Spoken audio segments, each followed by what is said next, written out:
Hey everyone, and thank you all for joining us here. I'm here with Sophia, and we are here for a very special edition of this podcast, of this show, and the gray stage continues. Hey Sophia, how are you? Hello, how are you, Greg? I'm doing very well. It's not bad. Today is September 26th. It is about 6:15 p.m., and we are live here on the Gray Stage YouTube channel. So I'm going to just briefly share this link here in case anybody wants to join us. Let me go ahead and make sure that we are live. Alright, let's see. It looks like we are live here. I just want to make sure we are, because I'm not seeing it on my own channel, but that's okay. That happens sometimes. Yeah, I'm not seeing it. Yeah, I don't see it either. It said that it went live 29 minutes ago, which is weird. That is weird. Let's see.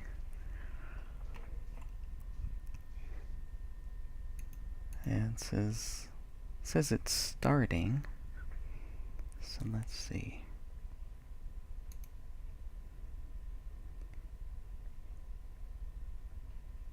Yeah, streamed live 30 minutes ago. What the heck? Alright, I'm gonna check this while we're looking at that.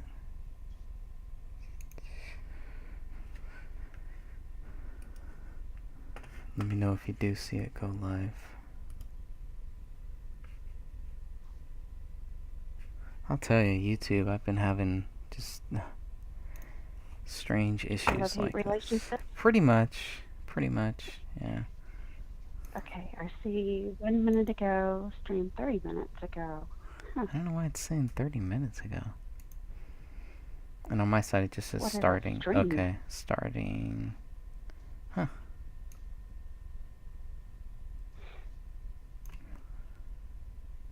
Pretty odd. At least it's green now. It was yellow, so that's...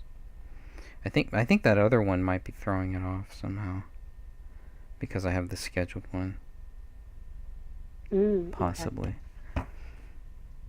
So that sucks. I might have to get rid of the scheduled one and then restart this. I'm gonna stop this stream. Okay. Alright, we are now starting the stream, the Gray Stage live stream on the Gray Stage YouTube channel. I am here with Sophia.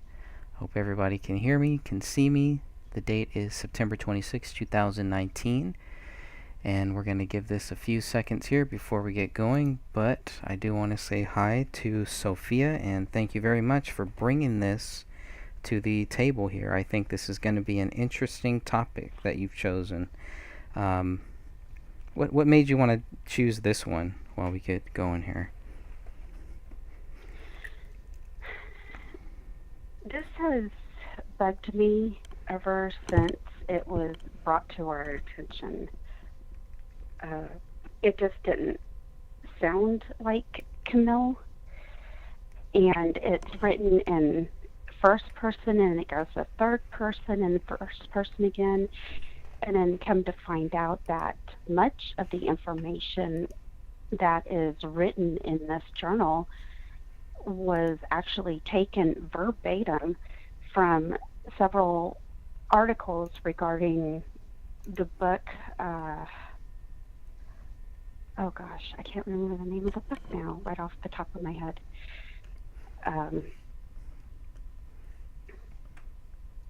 That was the one with the... It was a marriage counseling book. Marriage counseling book, okay. And... yeah, we'll definitely get that one. We'll find the... we'll get the name of that there. No worries there. I'm still not seeing this coming up. I see we have She-Wolf here and a few people here, 5 people watching right now on our YouTube live stream, so I want to definitely thank everybody there. If you're not seeing it, Sophia, you might need to refresh, but it looks like we are live. Everything looks good. And my cat is live here too. She wants to be a part of this. Okay, so let me just go ahead and share this, and then we'll get started here. But we're going to be talking about the handwriting analysis between possible handwriting samples by Kamel and the journal page. This might be a very controversial. Oh, I heard myself there. This might be a very controversial subject for some people. Go ahead. It showed up on my other device, and Okay. so I'm just opening up the PowerPoint so that I can go over this with you. Okay.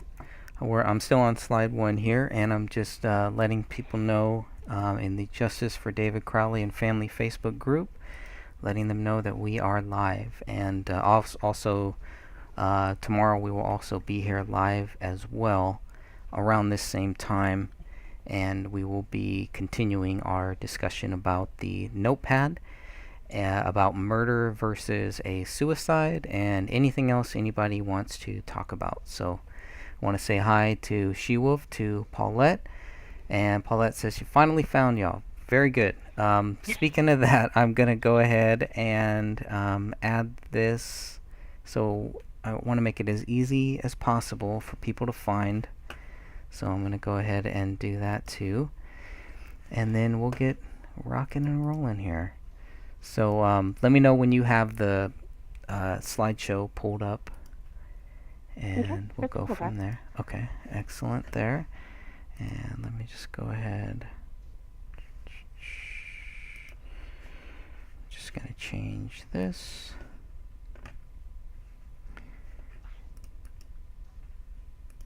Paste that there. Okay, so we are on slide 1 here. Handwriting analysis between possible handwriting samples by Kamel and the journal page. Okay, moving on to slide number 2. Graphology. I have to be honest with you, until I saw this, I had no idea what this was. So this shows how little that I know about anything to do with the study of handwriting. Graphology is the study of handwriting, especially when regarded as an expression of the writer's character, personality, abilities, etc. Graphology is extremely telling, and many job interviewers will use this technique. They train CEOs of companies, human resources. They even use it in the court of law too. They'll use it for all types of cases, whether it's fraud or civil cases. I mean, just all types. It's really, really huge in Canada. In fact, I've been listening to a lot of lectures with a gentleman who is based out of Canada, and he will travel to the UK, to Scotland, to Ireland. He's teaching everywhere, and he's really amazing. But I watched his lectures, but that's not who I used in regards to analyzing the journal pieces and her handwriting. All right, we're looking at slide number 3 here. Journal page, print writing. Go ahead and do you want to, if you can see this, if you can read this out here for us. Generally, people who print have put up barriers to keep the world from getting to know them. They do not easily express their inner feelings, or innermost feelings, People who print take longer to experience intimacy and tend to have a strong external protective mental shell that is often seen as confidence. Confidence, right. Sorry, I misspelled that one. That's okay. I apologize. Now it is estimated that over half of the men in the U.S. prefer to print than write in cursive. And as you notice with the example that I showed, the journal page they're using print writing. And you'll see that most of it is printed, and then you'll see some words and letters where they use a cursive mode or they kind of go into that cursive mode. Mm-hmm. And so that is literally called print writing. And that's all I do. I can't remember the last time that I wrote in cursive. And really, it's like, because when you're writing, especially if you're trying to capture your thoughts or something, you're going to write fast. You know, if you're really trying to think it out, I don't know, at least for me, it's just more natural to just do print writing than to do cursive. So I generally don't agree with stats, but I think this one is, I would fall into that stat. And that's why in our other phone call that we did, I asked the men that were on the call if they wrote in cursive or if they printed, because I was trying to actually test what I had learned. And so it's just a little interesting thing. Yeah, it is. Okay. Go ahead. My handwriting is illegible because I just have bad arthritis. Yeah, Okay, my next cursive one. is horrible. Yes, I can relate to that. Okay, so right now we're looking at one of the pages, right? One of these journal pages of Kamel. Mm-hmm. It's a little blurry, but I think we can make out most of it. We don't actually know that this is Kamel's. We were told it was. But right. It's just, for this analysis, I call it the journal page. Okay, the journal page. And this was found, this was found with the other evidence items, right? No, this was given to you by Natasha. Okay. The first part is from the journal pages. And then the second part of this video will go over Kamel's possible handwriting. Okay. So what do you see here? Tell us about this page. What stands out to you? Well, I was using this screen right here, this part of it, to show the print writing that we went over for slide 1. Mm-hmm. And as we go throughout this presentation, a lot of the things like what we'll see is a left slanted writing with the, let's see here. You go to number 1 for it, and then the workload, the W is leaning leftward, the I is leaning leftward.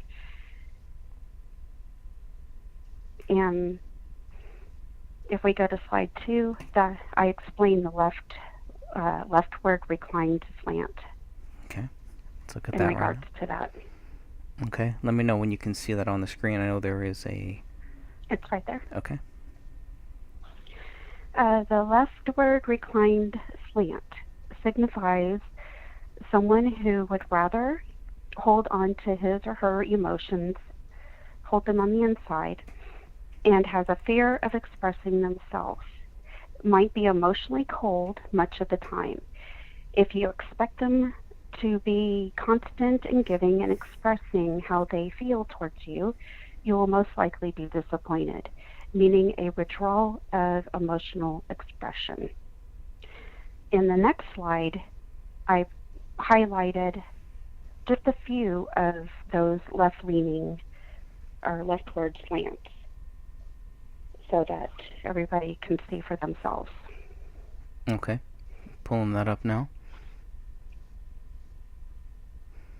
1, 2, 3, 4, 5, 6, 7, 8, 9. Wow, that's a lot. And I mean, these are just a few of them that I could pick out as I was working on this. So yeah, there's quite a bit. Okay, we're going to move on here to the next slide, number 3. Okay. This was most likely written with a broad felt tip pen. It has the appearance of being written with heavy pressure, but that is because of the pen. Showing strong-willed, firm and easily excited with hot-blooded actions. Negatively, they could be stern, stubborn, and inclined to melancholy and depression, and you would definitely know when they're around you. And down here is on the next slide, or yes, the next slide will Okay. be the sample that I picked. Okay, we're going to But look at that now. both pages of that journal piece is very consistent with being written with a broad felt tip pen and heavy pressure. Since they chose that type of a writing instrument, it's just going to leave the impression that it was written heavily. Okay. Now we're going to go to number 4, sharp writing. Sharp writing manages clean, dry writing strokes that are restrained and reserved, spiritual and idealistic. They are usually verbally articulate and discriminating, projecting a sense of subtle nuisance and irony. On the downside, sharp writers are cold, resentful, and somewhat unable to enjoy their experiences. I'm sorry, I have to keep moving this back and forth. Okay. Inner remoteness, rigidity, and lack of ability to relate on a physical level contributes to their special brand of loneliness. They can often see themselves as heroes.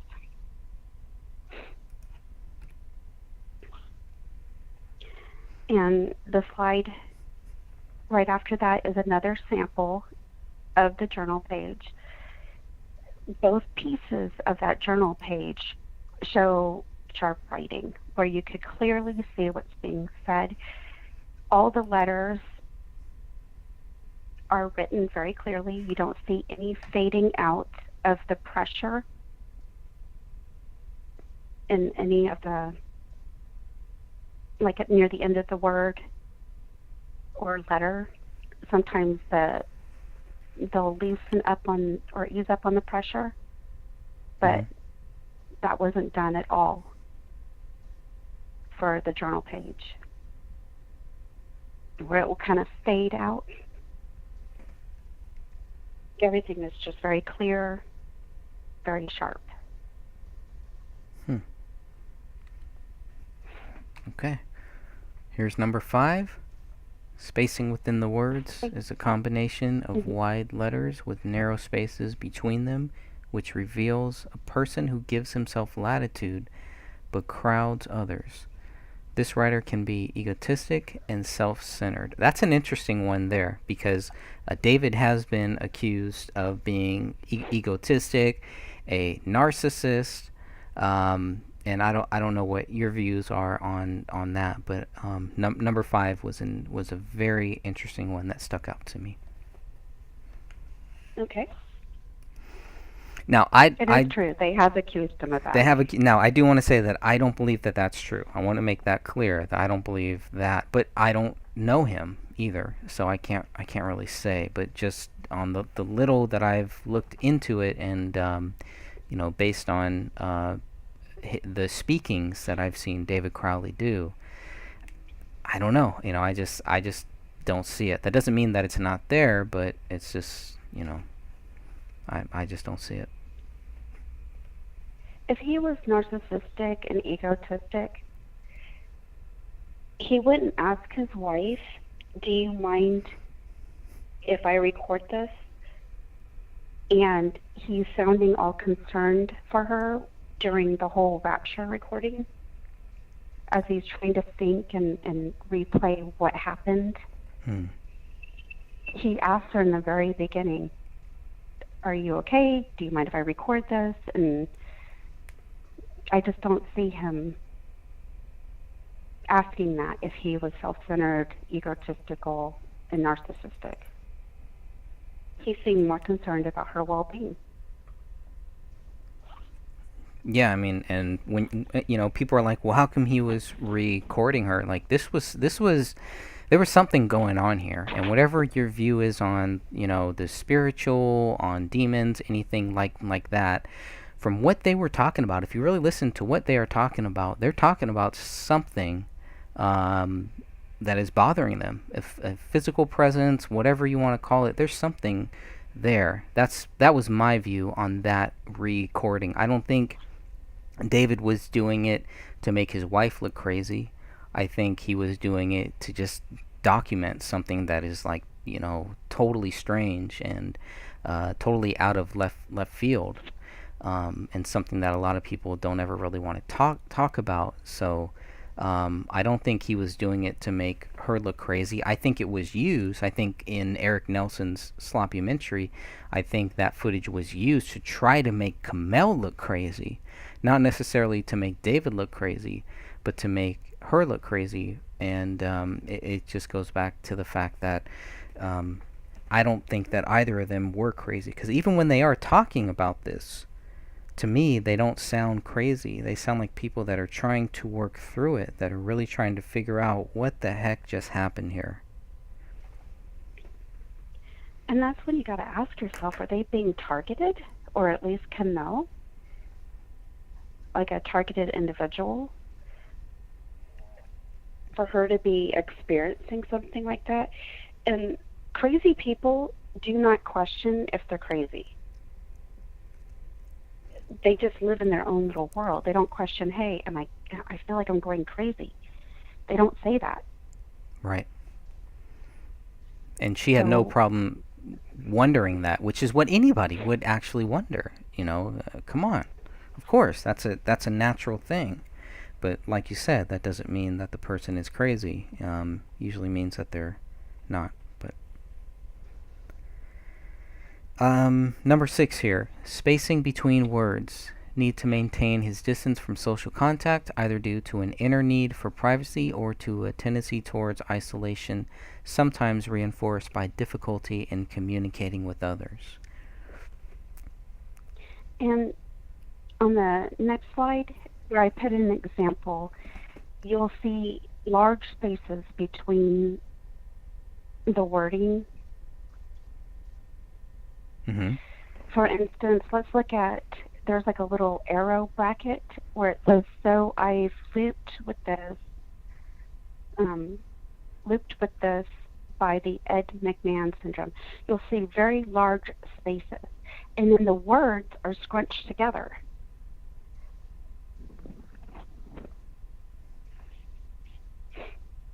What does that tell you? What do you get from that? Just basically that they need to maintain a distance, social contact, privacy, and they don't have, they value their personal space, but not people around them. And so, like with number 5, mm-hmm. where if we can go back to that slide, mm-hmm. right there, number 5, but they crowd others, they give themselves plenty of space, but they crowd others. It's kind of contradicts yourself when you're talking about it. I don't know. Mm-hmm. Well, we're just thinking this out, right? We're just talking about this. We're not trying to say that we have it all figured out or anything, but obviously we're just discussing all of these possibilities, and this isn't. Go ahead. This is just an analysis. Not every single person falls into these categories. But if you see it consistently in writing, in a person's writing, then it usually means that it's the truth. If you only see it once or twice, then it can just be a fluke. We have a comment here from She-Wolf in the live chat, and she says that it looks like 2 different people wrote that. So I went back one page here to kind of look at this to see if there's any specific places where it kind of looks like two people wrote this.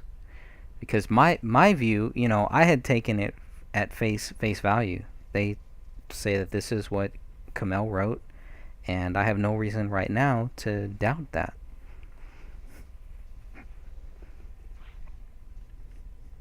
It does in some places. Like the first page looks like it was written by one person. The second page, to me, looks like it was written by a totally different person.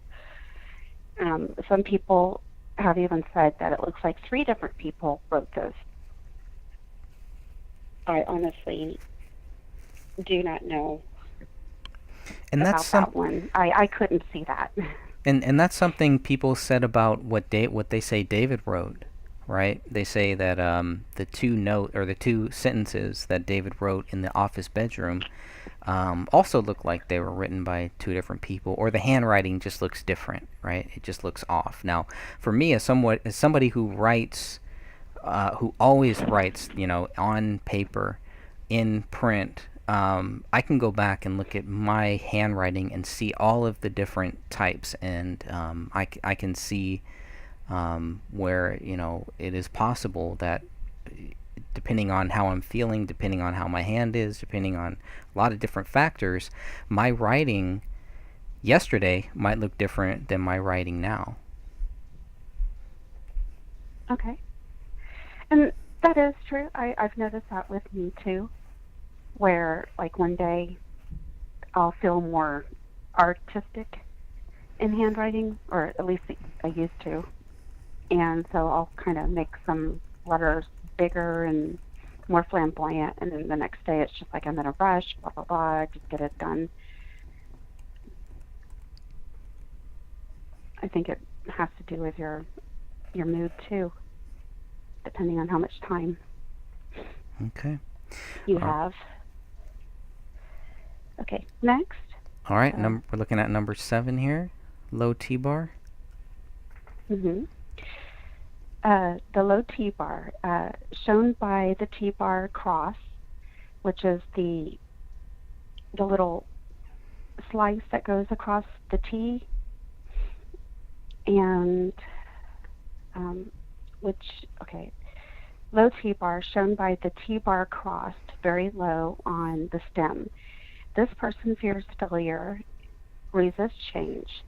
He or she is rarely successful enough in his own eyes despite his accomplishments. They are too hard on themselves. And the next slide, you'll see, and I'll point out where the low T's are. Okay.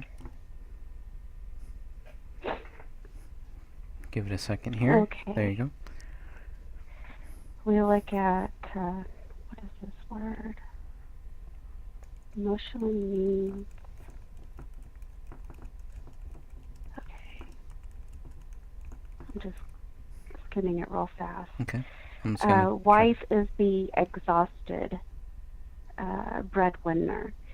The T is a low T-bar. To her dream chasing husband, the T is a low T-bar. There's nothing wrong. That T is a low T-bar. With this low T-bar, as long as the husband, is a low T-bar. There's quite a few. I mean, they're very consistent with the low T-bars. Instead, on the next line, is a low T-bar. Get is a little bit higher up than for not, is also, again, low T-bar. So they're very consistent throughout their handwriting. Okay. And that just shows that they fear failure, that they resist change. They barely see themselves as being a successful person.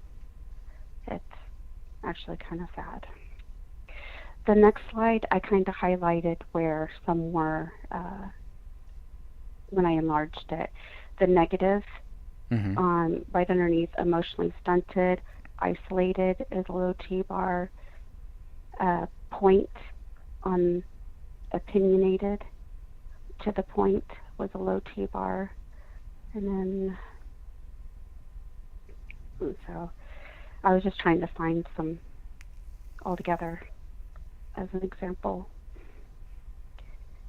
But as you read throughout that journal page, you'll really see that they are pretty consistent with that. And then the Y chart, several different styles of how they wrote the Y.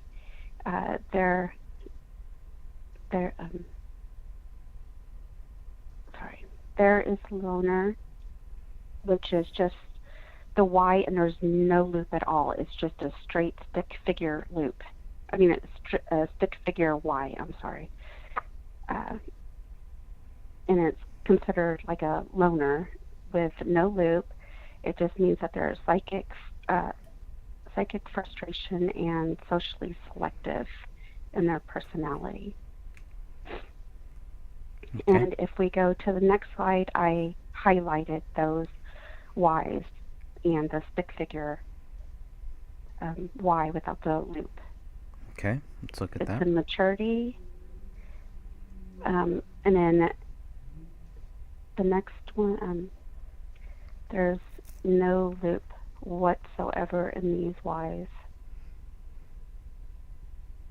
In the maturity, okay, and Mm-hmm.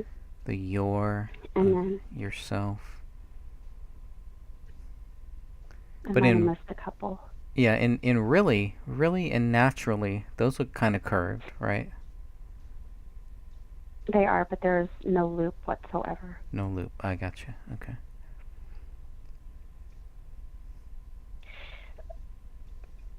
And then there's a lot of stick figure ones.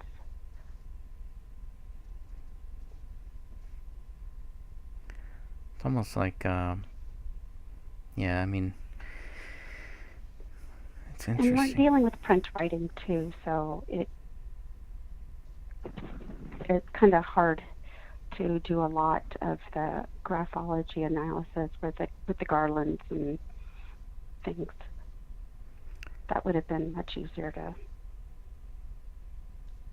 to do an analysis on. And the garland is, what is a garland again? This is all A new to me. garland with cursive, it will look just like if you put like a Christmas tree garland up, or when you're decorating your house and you do the wavy loops. And that's when you do cursive, Mm-hmm. it looks like a Christmas garland. And that really tells a lot about a person's personality.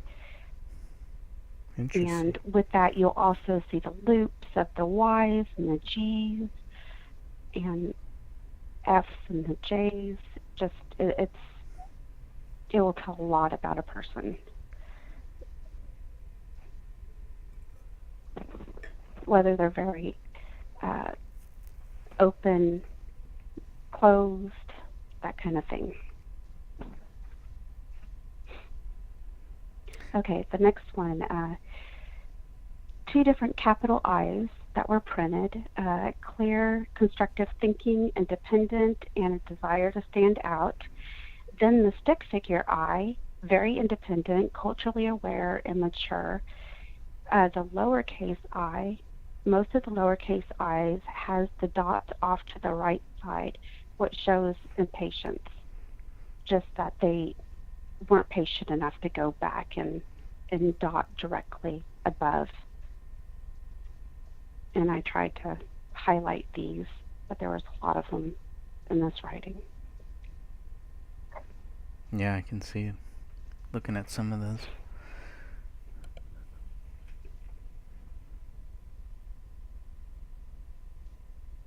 Very aggressive.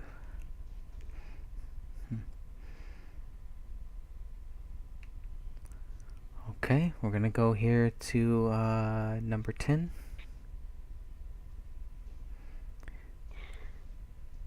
You want to take this one? Sure. Wide left margin, Oh. avoidance of the past, sense of culture, vitality, communicative.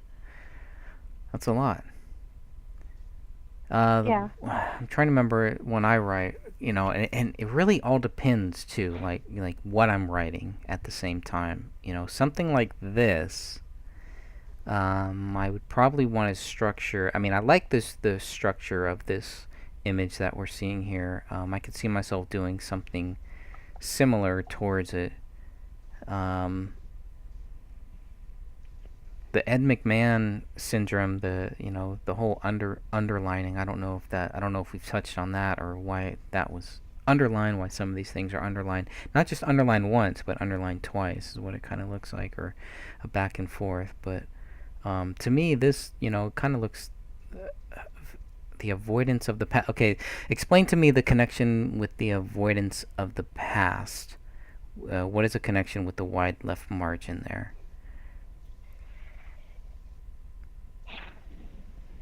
I'm not exactly sure if this would be consistent with this particular writer, but there must have been, if it is a consistent writing trait with this particular writer, then something must have happened in the past with them.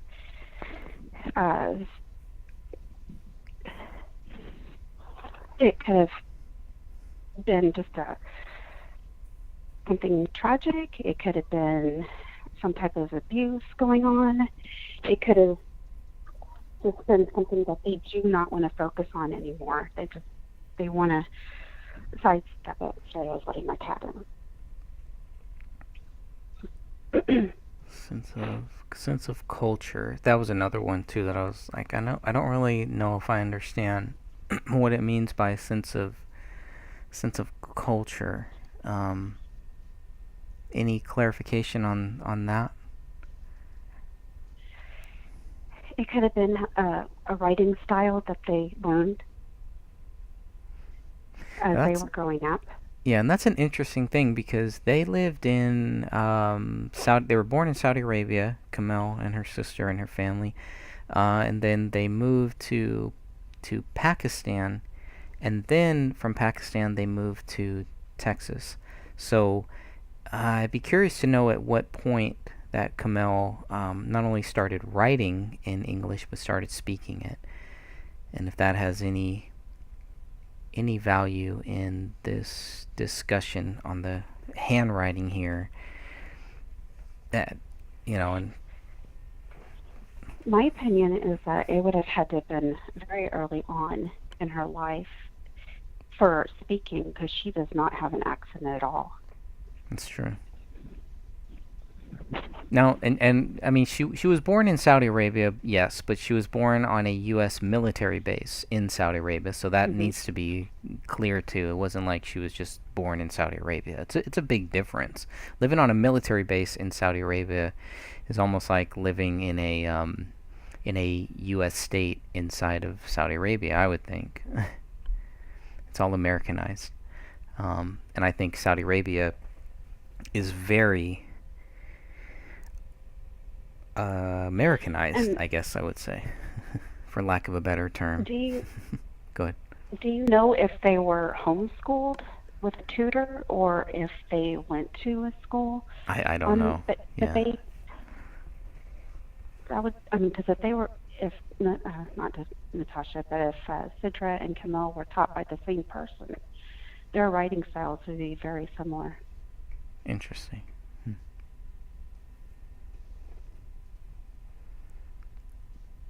All right, number 11 here.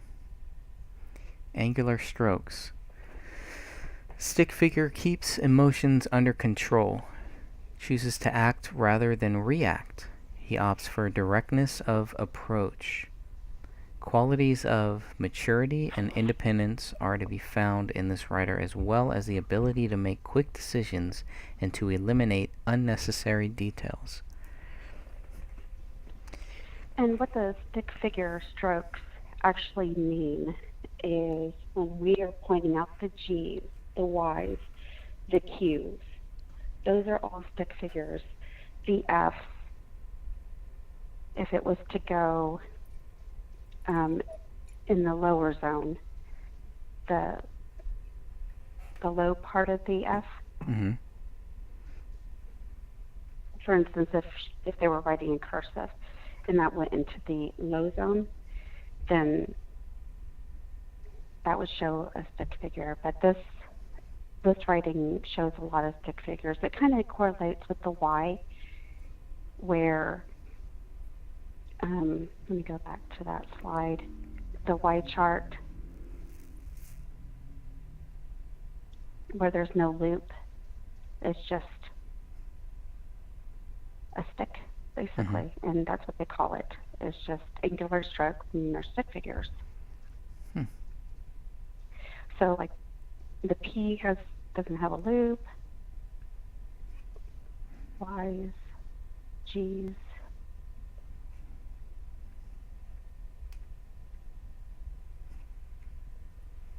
Okay.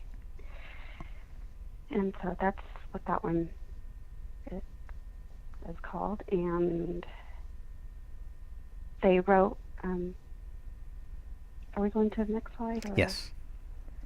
Okay. I'm going to 12. Okay. Now this is what's considered a dominant middle zone, where the person writes in a really thick middle zone, and it often represents a person who is about 20 years old or early 20s. There's no long-term plans really for them. They're really thinking in the now and not in the future. Focused on friends, social media, and social skills. Just a very young type writer, or emotionally young. And you'll see that a lot with the sample that I provided. And once again, right now we're focusing just on the journal pages, not Camel's handwriting yet, or possible Camel's handwriting. And you'll see where on the second line, the it, for that sample that I had for number 12, the page before this, that is very dominant in the middle zone. The is very dominant. So everything, the letters are pretty much same size in height. Okay. If you want to go into the next slide. Okay. Handwriting from the notebook that is possibly Camel's handwriting that the BCA collected. Alright, looking at number 1. Normal upper zone, the realm of the mind and the guardian of the spiritual aspirations. Okay, now we're getting into the spiritual. It's a whole nother issue here. Thinking about how the mind, they say the pen is mightier than the sword, but when you're writing down, you're writing from your mind. It's directly putting your mind on paper. Writing is just such a fascinating thing for me. It's subjective, and I think it's very different for each person, but the fact of human writing has always been a fascination. So let me go ahead and reread that. Normal upper zone, the realm of the mind and the guardian of the spiritual aspirations. With the normal upper zone, you can see the actual intellect, the imagination, the illusion, fantasy, and the drive for power. That's a powerful statement there. Well-portioned loops and stems with sensibly placed I dots and T bars reveal mental capacity and alertness. Interesting.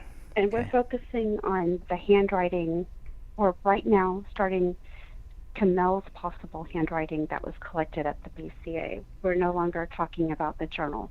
Correct. This is from the notepad. I don't know if this is in the beginning or in the end.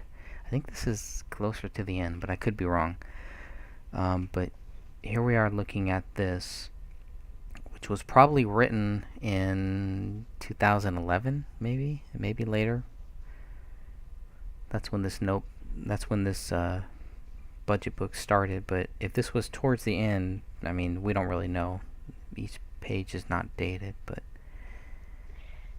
I was hoping I might be able to find something in the bank statements that we had in regards to this, because she's writing down notes for an order that she just took.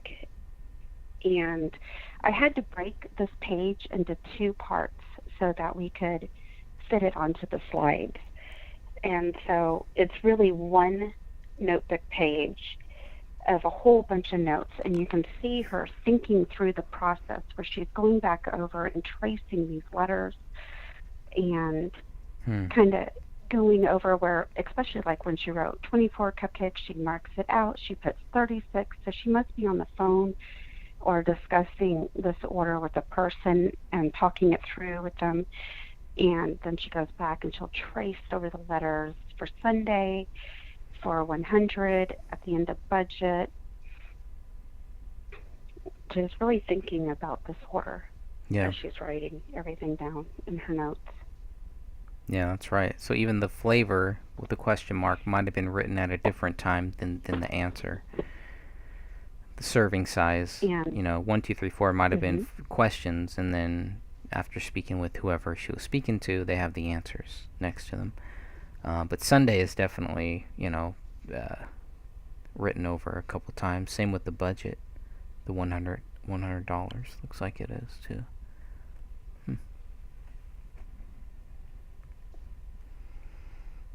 It's an interesting name too. Actually, I'm gonna go back 1 second. Noah's Ark. B Noah's Ark. That's just I don't know. It's just there is a, the more that I research this case, there is a spiritual tie. There is a Christian tie to this. I did not realize until recently that the college that Kamel went to, I think it was Baylor, was actually it was a Christian college. So unless I'm wrong with that, when Kamel was in Texas, unless I'm wrong or something, when she was in Texas, she was going to a Christian college, which I found fascinating, if true. Anyways, yeah, we're looking at number 2 here. Gonna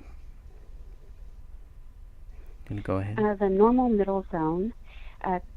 This is the zone that shows that the writer thinks of herself and her role in life, and how she can be expected to project the self-image onto others is expressed in the middle zone.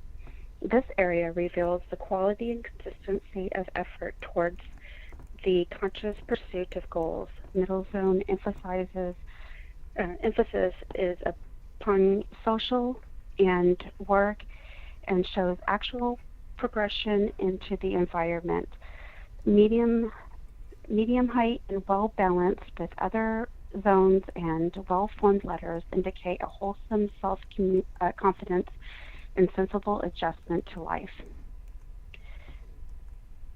And see, that sounds completely different than that journal page. Like a totally different person, where they wrote in the dominant middle zone. And you'll see, like, the S is the upper zone. The flavor, of course, the O in flavor would be higher than the rest of the letters. Everything seems very consistent for the different zones. Date, time needed. You'll see the large N, the capital N, and then the smaller letters. Again, Sunday, budget, all the letters, they seem very consistent. Normal upper, very consistent middle zone, except for the budget where that one didn't go all the way into the lower zone, the G in that. But that just could have been because she was thinking and writing fast. Okay. Let's go to number 3. Okay. And once again, we're talking about the zones. We're talking this time about the normal lower zone, or the LZ, which is below the level of consciousness. Inborn biological drives Instinctual urges for security and satisfaction and marital demands jostle here with unacknowledged memories and experiences from the first hours of life. In our culture, this powerful realm of drives and sensations is the most private.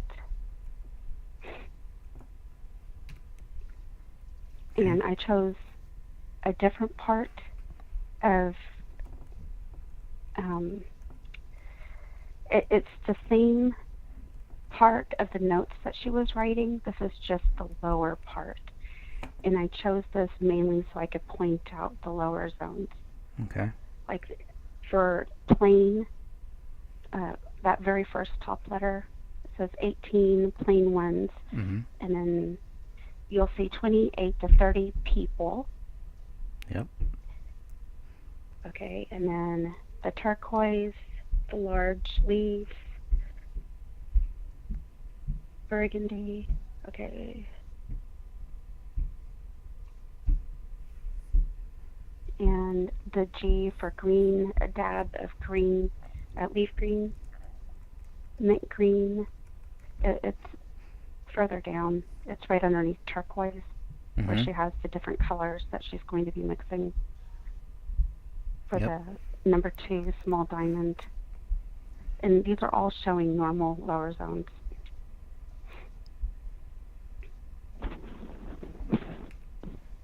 Okay. Move on to number 4. You want to take this one? Sure. Okay. Wow, this is a big one. The vertical writing, or the AB slant, with the normal slight incline slant. Vertical writing is a type of head-over-heart emotional attitude. She is open to the experiences of the moment, but her responses are cautious and considered. Her emotional expression is under control, and the manner is under demonstrative and independent. This person could make a great leader or contented loser. Wow, that's powerful right there. Okay, we'll come back to that one. The person is self-interested and asks, what can the situation do for me? This person will appeal to judgment rather than to emotion. We know Kamel was very scientific. Often a great deal of personal magnetism and a dry wit that is quite attractive. Now there is a slight natural incline to some of her letters. This shows that the writer is normally sensitive and emotionally healthy, but modest with responses. Again, sounds like Kamel to me. Judgment and logic rule, yet more sympathy and compassion are expressed here than in the vertical slant. And this is very, very different than that left-leaning slant from the journal page. Right. It's more of a vertical. And I included both parts of the of that notebook page. And if you go through the notebook that the BCA collected, you will notice that all of her handwriting has a vertical, it's very vertical with a natural incline to it. And the samples of her handwriting throughout the household, also in the photos from the crime scene, and also what the BCA took photos, there's several different sets. All her examples of handwriting are throughout the house. They're on pictures, little stickies, on a filing cabinet, it's on the refrigerator, and all of it shows vertical writing. Which you think is different than what is shown in the in that journal page? In the journal. Could that just be because it was written at a different time? Different time in her life, and when was that journal page written? Do we know exactly? I don't think we know. I don't know, obviously, I exactly, don't but think we were ever given a date of when it was written. right.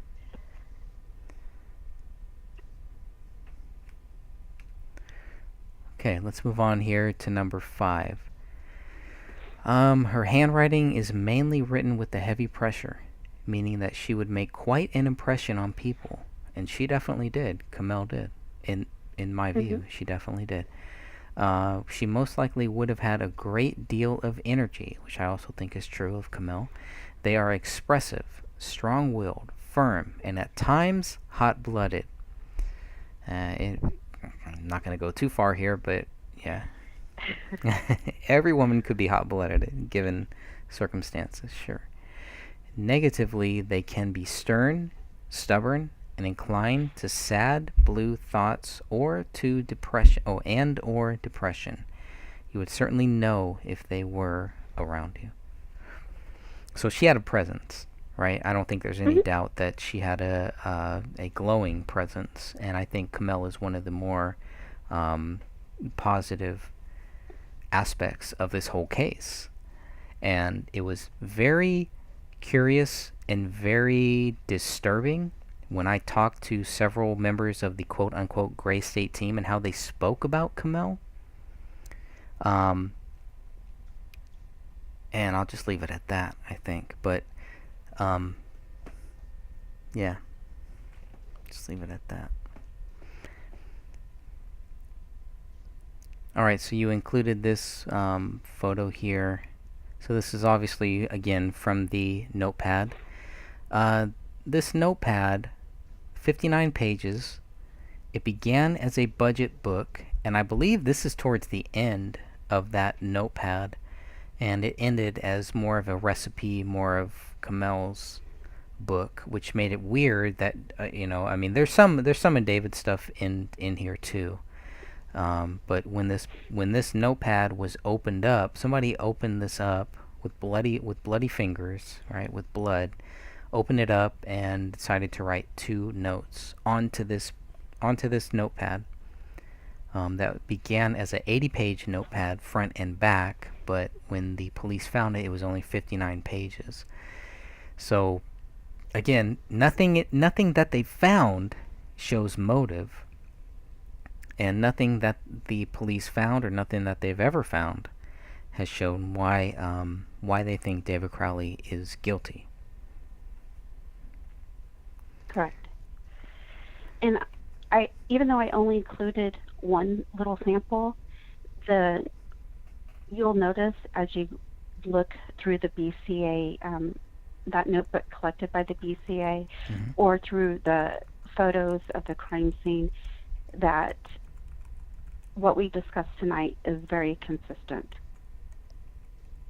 in regards to her possible handwriting. And I have to say possible because even though it seems kind of, sorry, I mean, it to me, unless Rainey was very grown up, I don't think she would be making these types of notes. And it was at the crime scene. David and Kamel lived in that house. You would think, okay, well, that's got to be Kamel's handwriting. But we got to say it's possible until somebody tells us differently that it wasn't Kamel's handwriting. Correct. And the police even say possible handwriting. Right, because they didn't bother to do the test that would show that it was or that it wasn't, for whatever reason. Correct. Which is a whole nother issue there, but basically, they do not know who wrote anything in that house. They're just guessing. Okay. Correct. All right, number 6 here. Larger than life-size handwriting shows the writer's need to make an impression, to be observed, to win recognition. They act with boldness, enthusiasm, and optimism. Well-balanced spacing always gives evidence of the writer's social maturity, intelligence, and inner organization. She was able to deal flexibly and objectively with herself and with other people. Normal spacing between the lines on the page gives clues to the orderliness and clarity of her thinking and to the amount of the interactions that she wishes to have with her environment. Normal spacing has its own personal harmony and flexibility. And I chose several samples. Okay, let's look at that. Looking at the buttercream versus SMBC. I'm not sure what SMBC is. Best vanilla recipe. It's a type of frosting. Okay. Best vanilla recipe. Get the best red. How to make a fondue bow. Ooh, that's difficult. Mm-hmm. She was very gifted. She was a very gifted cake maker. I've seen some of the cakes that she made, and it's very impressive. They're gorgeous. They are, and you have to, you got to be very patient. Chefs know that. And anyone who does any type of cooking, especially baking, you got to have some type of patience. You got to have tolerance. So. The next sample, I took this one off of the refrigerator. There's a photo in both the BCA photos and the Apple Valley Police photos of the refrigerator. And what I did was I cropped it where she wrote, "David, ooh, you make my heart squeak." And once again, you'll see where everything is very larger than life. Yep, we're looking at that. There was another one that she wrote. I should have chose that one too, and I apologize to the audience. And grab it. Is that the folded up? The one that was folded up? I will always. This was on the file cabinet, and it says, "I will always, always love you for ever." Forever, but it was spelled incorrectly. And the Good Morning Lover. And those are both in the office bedroom, right? The Good Morning Lover, I believe, was on a mirror. I think interesting. A bathroom mirror. Okay, in the master bathroom, maybe. And then there was another note that said, "D, I love you, baby," and K. And those are like bold. I'm going to add all of these to the group. But they're also in the photos for the crime scene. These were all things that showed the larger than life. Yep, and we have another comment here from Lynn Treasure that says SMBC Swiss meringue buttercream. That does sound good. Awesome, thank you. Thank you for that. That actually does sound good. That does sound really good. Although butter, I'm trying to stay away from butter and from cream, but that's a whole other issue here. But David, oh, you make my heart squeak. This reminded me of that song, Wild Thing. You make my heart sing. It's kind of that type of thing. And they were heavily writing notes to each other, and I know that's been a big issue. And it's something that very early on, one of the big questions was who wrote this image that we're looking at now. It is important to note that this image that we're looking at right now was not meant to be photographed.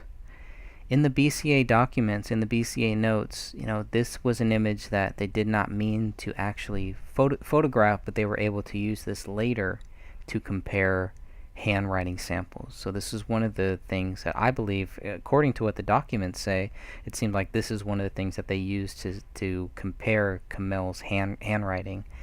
And the other thing is that even though the full image of this shows 2 or 3 people, going back and forth, this handwriting on the refrigerator is only credited to Camel, not to anybody else.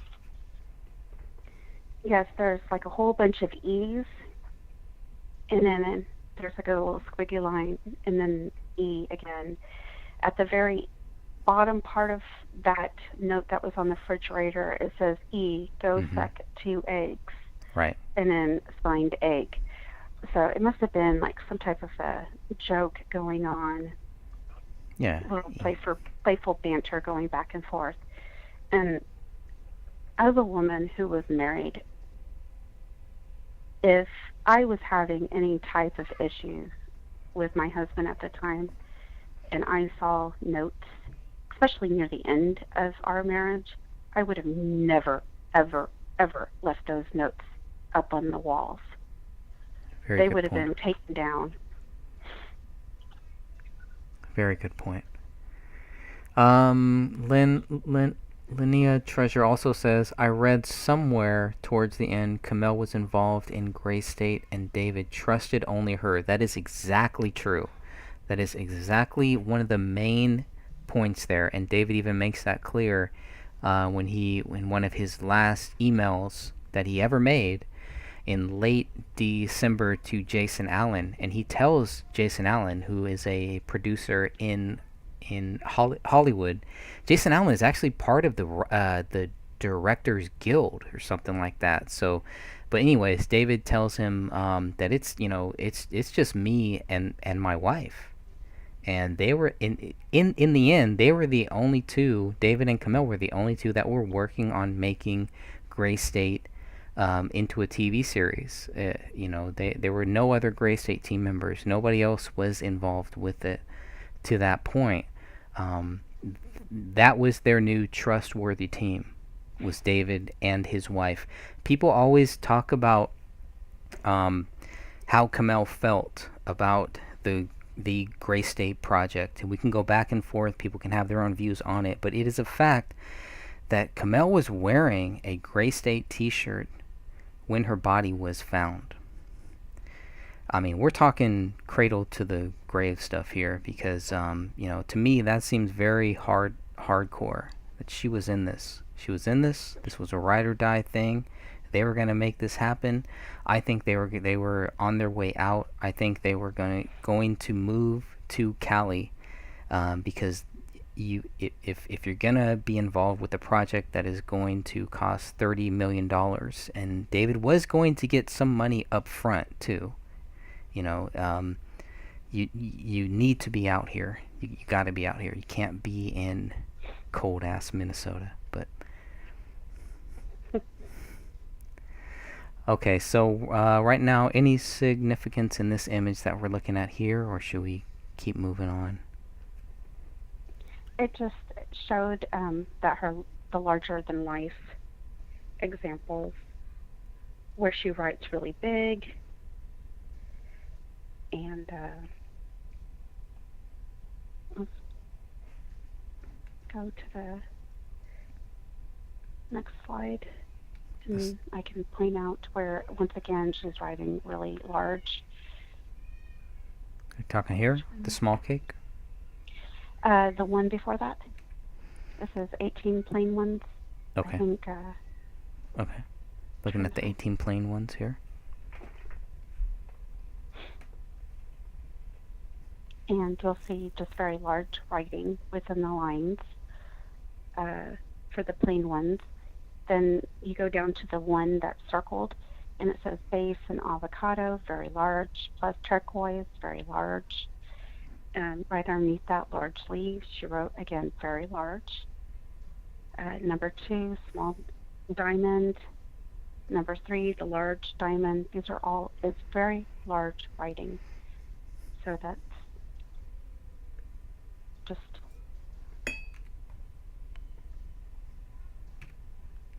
showing that she was, what it said in number 6, larger than average size handwriting.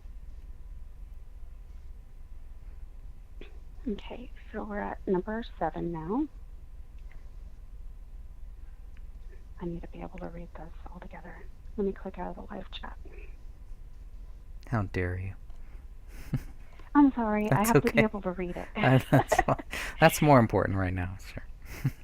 Sharp writing manages clean, dry writing strokes, are restrained and reserved, spiritual and idealistic.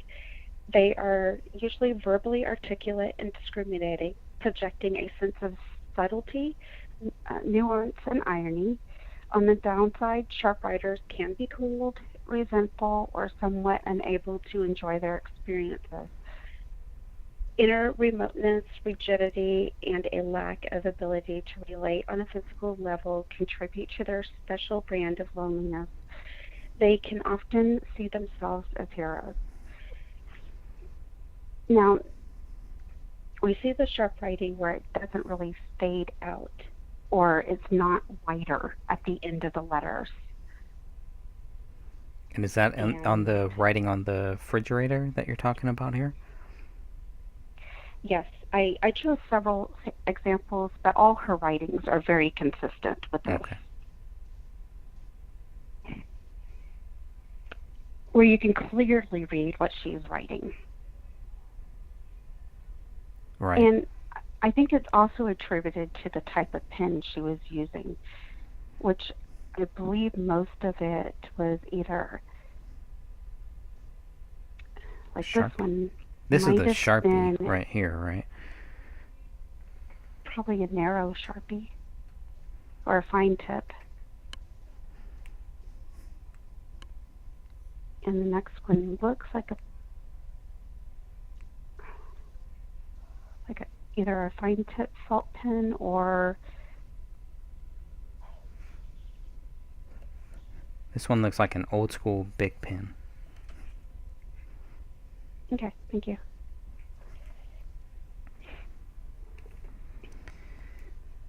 All Yeah, right. you're right. I can see it better right there. Yeah.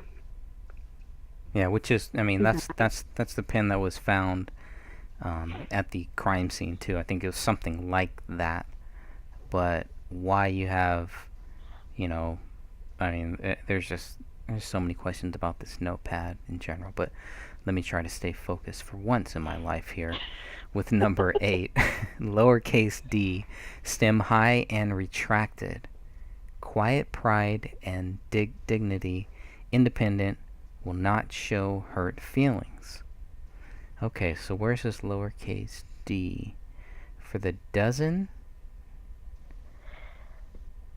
the needed, We got it unneeded, budget. which is number 3. Mm-hmm. Budget, dozen. We got the large. It says Day is a little different because Sunday is a little different, but that Sunday was, was written over at least once to clarify Sunday, I guess. But and the 6 large, can't see what I'm not that's. exactly sure what Yeah. that word is. It looks like it starts with a D, but I can't tell. So she might have been writing down, but quiet And we're pride, going to come back. dignity. Mm-hmm. We're going to come back to lowercase d Okay.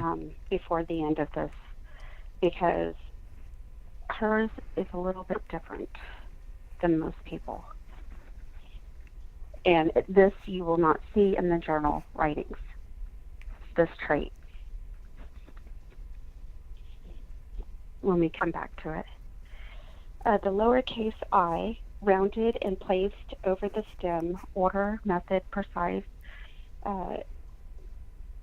consistence. Oh gosh, can you help me out with this? Conscientiousness. Thank you. Good memory and concentration. All right, let's look at that here. And then we're going to look at where some of these areas are highlighted, where the eyes are highlighted. You can see the yellow markers there. We got quite a few. And normally you will see them either right above it, except for turquoise. That was a little bit different. But most of her writing, you'll see it almost directly above the eye stem. Yep, the turquoise is a little fast. Mm-hmm. The 18 plain ones, that's almost cursive. It's almost like, And yeah, decorated. yeah, decorated.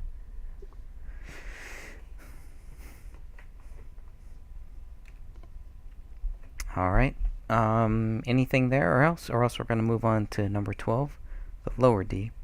We're going to move on to number 12. And just because she has this trait doesn't mean that anything actually happened in her past. It could just, I didn't notice any other felon's clause in her handwriting samples or possible handwriting samples. So even though she has this, you see this in her handwriting, we are not sure what this signifies. So for the lower D, this is written as a felon's clause. Now, not every person with this formation will necessarily act on such impulses at the time. This person might self-harm, such as tattoos, body piercings, might cheat, habitually provoke others, and show signs of childhood abuse. We know that she had tattoos. We know that she had a nose piercing. We don't know about the others.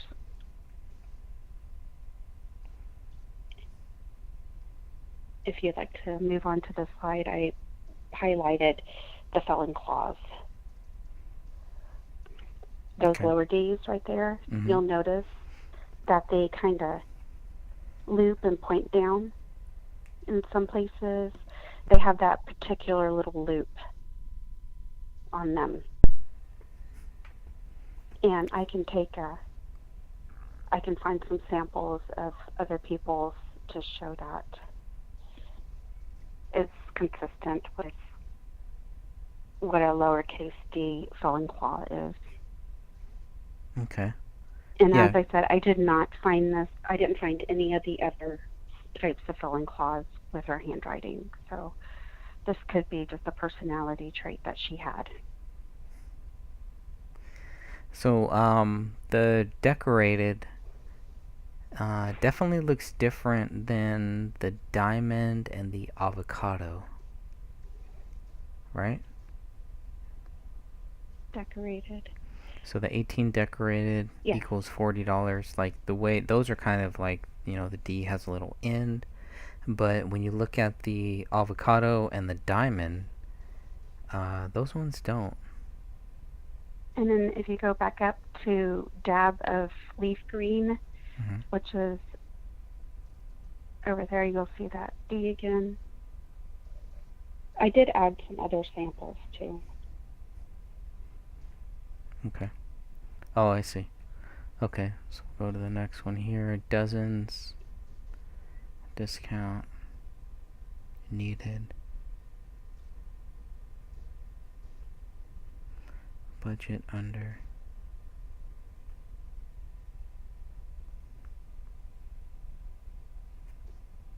Okay. Oh, wow. We're cursing now. Okay, here we go. Number Okay, 8 this is here. an interesting trait. And I mean, what page is this? Okay. Sorry. Canal writing has a FUK in her handwriting. What I mean by this is when she's writing a word and the K is not at the beginning, it's in the middle, it's a capital K. And this type of capital K in her writing means that the writer will not stand for any kind of abuse, whether emotional or verbal. She would have told David to go F himself or F off if he ever tried to act that way towards her. Wow. And let's find some samples of that. Noah's Ark, capital K, at the end, right there. The and David then O. the one after that, David, you make my heart squeak, another capital K. Okay. The next one is a sample of the budget, another big K at the end of a word. And it can even be like if she was to write make and use the capital K instead of a lowercase, that would also be an example, but if it was used in the middle of the word too. I just thought that was pretty interesting, and that's why I had added it at the end. And now we're going to compare and contrast possible handwriting from Camille versus the journal page.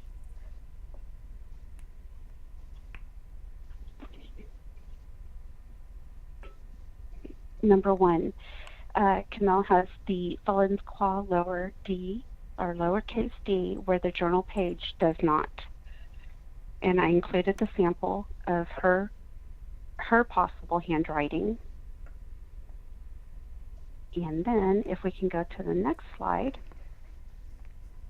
Okay. This is now we're looking at the journal page. Mm-hmm.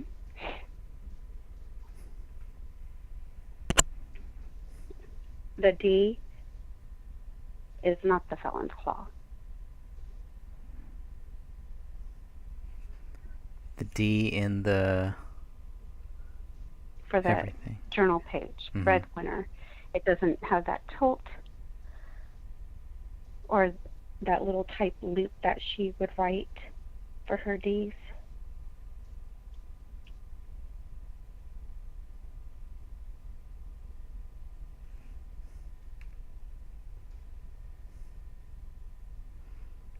Okay. And then the next one, the capital E is a normal E where, for Camille, she would write her capital E as a normal E. The journal page would write their E's at a slant, a leftward leaning slant, and as a Greek E. You see that twice in the journal page. And if we could go to the next slide. Sure. Possible handwriting from Camille. Looking at electricity here. Excel, electricity. And I pulled those from the budgets, but it's not the Greek E. It's not the Greek E. I mean, could this be a fast E versus a slow E? You know, like one... Even so, with that left-leaning slant, I mean, that's extremely left-leaning. Emotionally stunted, yeah.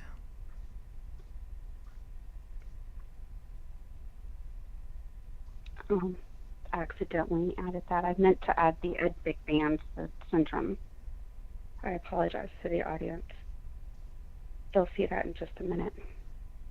Okay.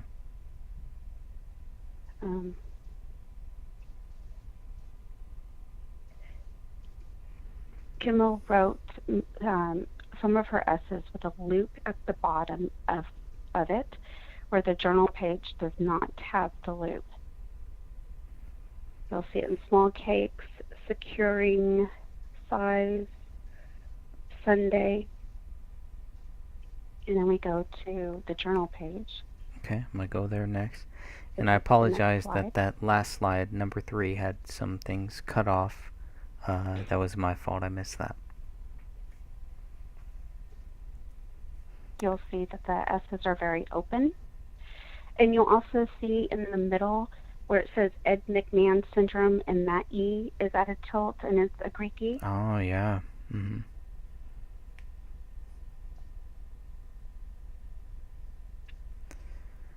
mean, some of this looks like, especially with the negatives, it kind of looks like all of the first letters are kind of tilted. You know, not all of them, but some of the first ones are. And I kind of, it all depends on the way that you're sitting, what you're doing, right? How you're writing there, and you want to get the best possible handwriting. And Camille, she was a college grad, and so she was probably used to writing out different things. I would hope. So Well, considering that you look at all the samples that are in the notebook and then around the house, you don't see any left-leaning slants whatsoever. They're all very vertical, or not vertical, up and down. why does that stand out to you? What is that? It means two different people wrote these. Somebody else wrote this. This page that we're looking at now. Mm-hmm.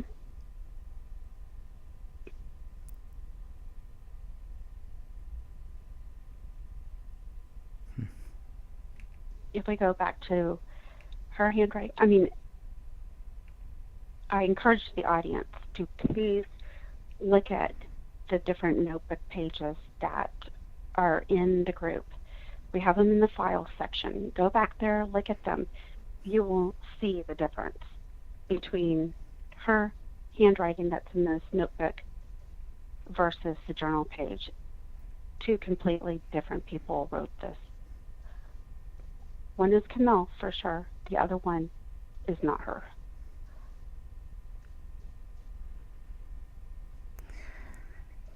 Okay. Let's look at number 4 here. Camille mostly wrote with her D from the top to the bottom. The journal page D was written from the bottom to the top. You see diamond? Yep. Large diamond.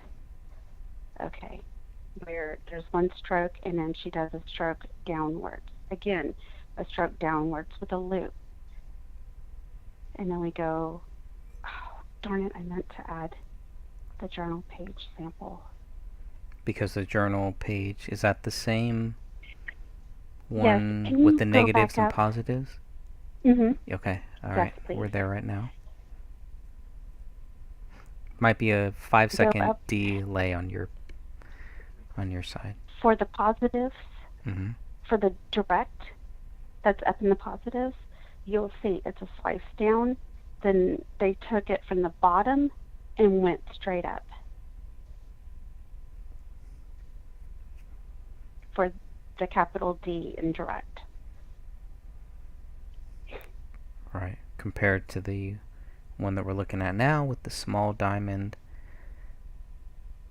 it's the opposite. Mm-hmm. In both cases. Even though the difference in number 2 and number 3 is a little bit different, it's still, yeah, I see what you're saying. Top to And I bottom. apologize to the audience for not including that sample. All right. Okay, let's go to number 5 here. Okay. Number 5. Camille mostly traces over her letters, or Camille traces over her letters as she's thinking about what she would like to make notes on. The journal page does not have this trait at all. There's no tracing. If she's thinking about her marriage and the different traits and everything, there is no tracing over. We have several samples of her doing it as she's making notes. Sunday is traced over. Cupcakes is traced over. The next slide shows even more of that.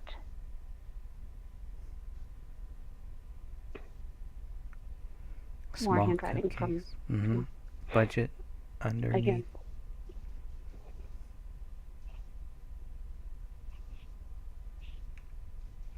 More tracing of her handwriting. Where she's thinking about everything. And then we get to the journal page where you would think, oh my goodness, that trait would be there. We don't see it at all.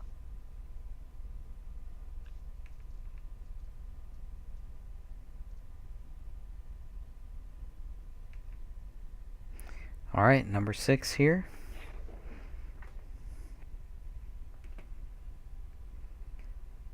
Number 6.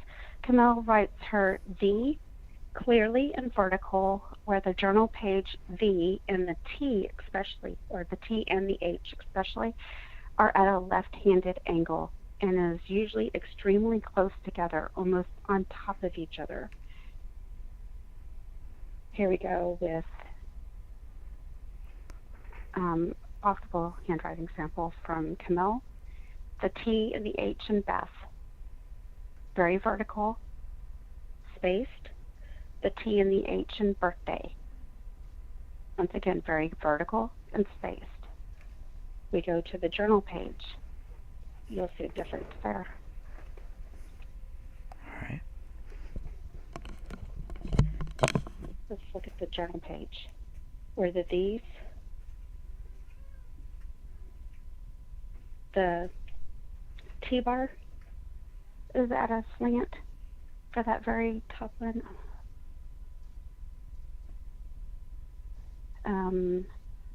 The second one further down next to Ed McMahon syndrome, T-bar again, is at a vertical slant. So is the T. And you'll see the next one, not stir the boat. That T and H are almost on top of each other. We see it again. All these have a left-leaning vertical slant to them also.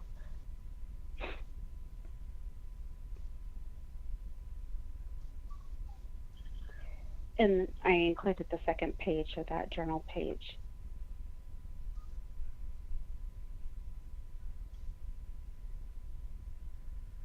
If you want to go to the next slide. And showing the T and the H's together.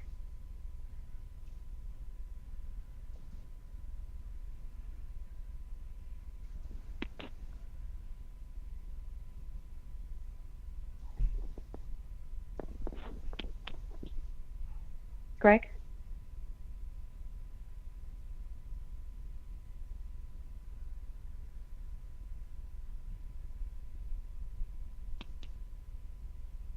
Are you there?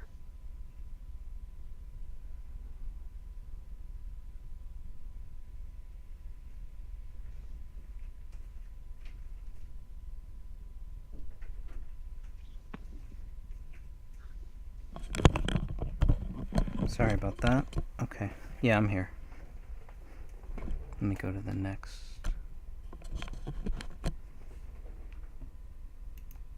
I think we had a drop off here.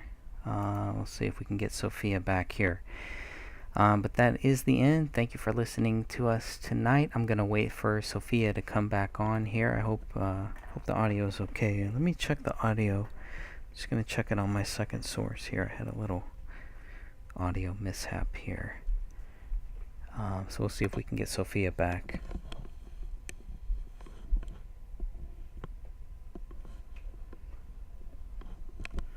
Yeah, you lost me for a second, but I am back. So Paulette's here. Everybody's here. Anybody have any questions, any comments, any concerns here? This is a very interesting discussion. And I'm glad that we had it. Again, my knowledge on handwriting or anything like that is very, very limited. Very very limited. We'll just keep it at that. Yeah. Can you hear us? Sorry. That's okay. Yes, I can. Okay. Yeah, I kind of. Okay. Did we lose? I don't know who we lost. We lost one of us, but we're here. I don't know. I was talking and I was asking you to move to the next slide, and yeah, I didn't hear anything, so it must be. Okay. So we're here. We're at the last slide here, and just kind of thanking everybody for joining us. I had talked with She-Wolf and kind of told her this is going to be a very controversial topic because it's very subjective, right? I mean, we're talking about somebody else's handwriting, but we're not scared to talk about this stuff. We're not scared to sit here and pontificate on some of these things and to just kind of say, oh, okay, well, as part of our research, These are things that we have to actually do. And the only difference is we're doing them live, not behind closed doors and not censoring ourselves. We're trying to have real conversations as real human beings about a real serious case here. I mean, we're talking about a case where a United States soldier is accused of killing his wife, killing his 5-year-old daughter, and then committing suicide. That's not something that we should take lightly. Now, I understand why some might want to take it lightly, but the Apple Valley Police Department, this is not something that they should have taken lightly. All of the people that worked with David, all of the people that were gung-ho with everything that David was doing, they were right there. They wanted to be part of it. When there was money involved, you had a lot of people knocking on David's door. As soon as David dies, those people scatter. And we're left to kind of pick up those pieces when David is being added to stats of domestic violence.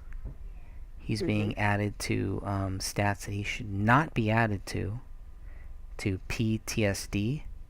I mean, there are so many people who hear a couple things about this case and just think that, well, of course he's guilty. If he wasn't guilty, they wouldn't have made a documentary about it. There wouldn't be so many of these people writing about it. And this journal page was given to us, and we were told that it was Camille who wrote this. But compared to her possible handwriting that was in the notebook that the BCA took from the house, if she wrote it, she either has different personalities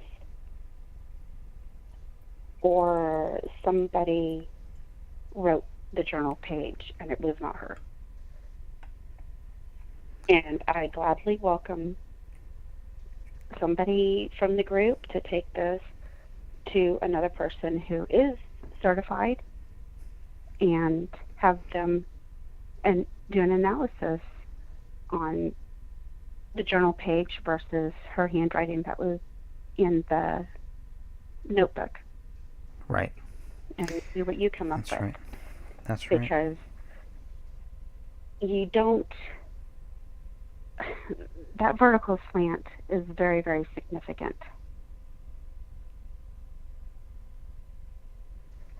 For Camille.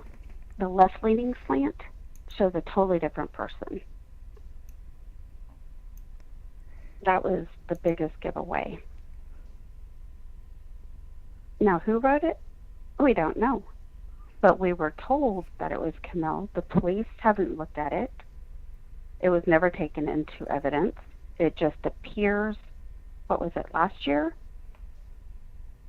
Given to us by a friend of the family.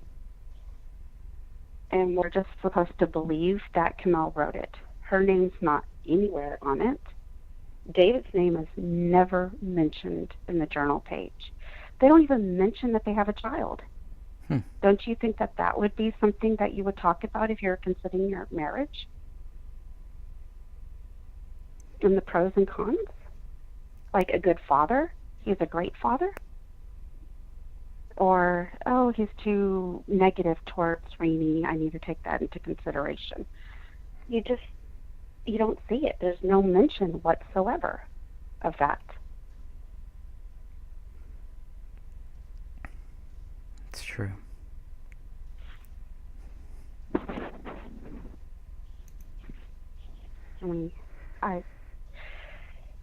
I'll type this up completely and I'll add it to the group so other people can take a look, and maybe we can start a PDF type list where other people can add the consistencies and inconsistencies from her writings versus the journal page, and we can be more detailed in regards to that. But to me, I don't find this journal page as a significant piece of evidence. Yeah, and I would say so too. You know, I don't have any reason to think that Kamel didn't write this.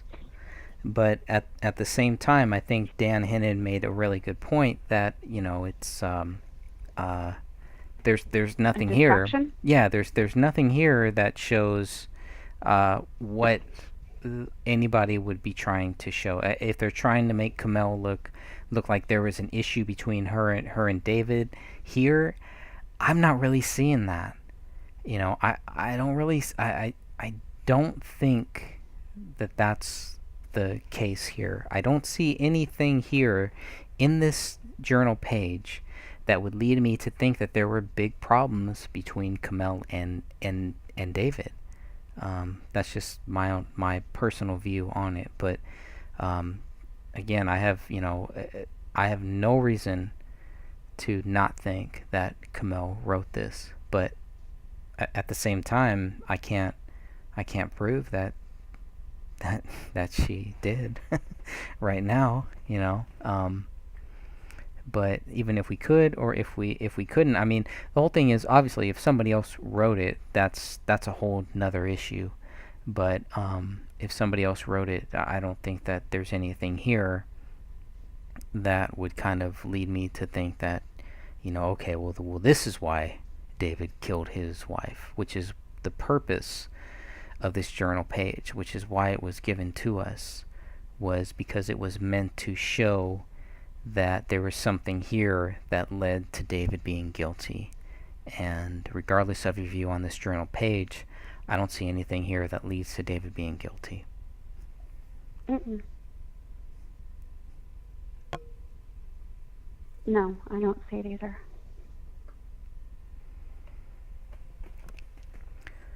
And those using it as proof that David's guilty, I don't know. I mean, I just don't see it as proof. No. Only because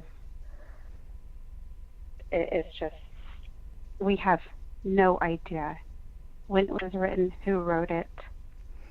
Well, and you would have to discount so many other facts in this case that a lot of people aren't willing to even look at. It's just like, well, just look at this page. Oh, this is it. This answers everything. But you have to discount all of the DNA evidence. You have to discount the fact that they don't know who wrote anything in that house. So many things you have to discount in order to believe that David Crowley is guilty. So when somebody presents a page like this, and I weigh that against everything else that I've researched, I just, this journal page does not help me see why I should believe that David Crowley is guilty. Now, I will say that the person that I spoke to that gave us this, I do believe that she was sincere. And everybody can have their own view on that. But, after talking with her, this journal page, I think, was one of the things why she thought that David Crowley was possibly guilty. And why Sidra might have thought that too. I think that Natasha was a little more open-minded when I talked to her compared to when I talked to Sidra.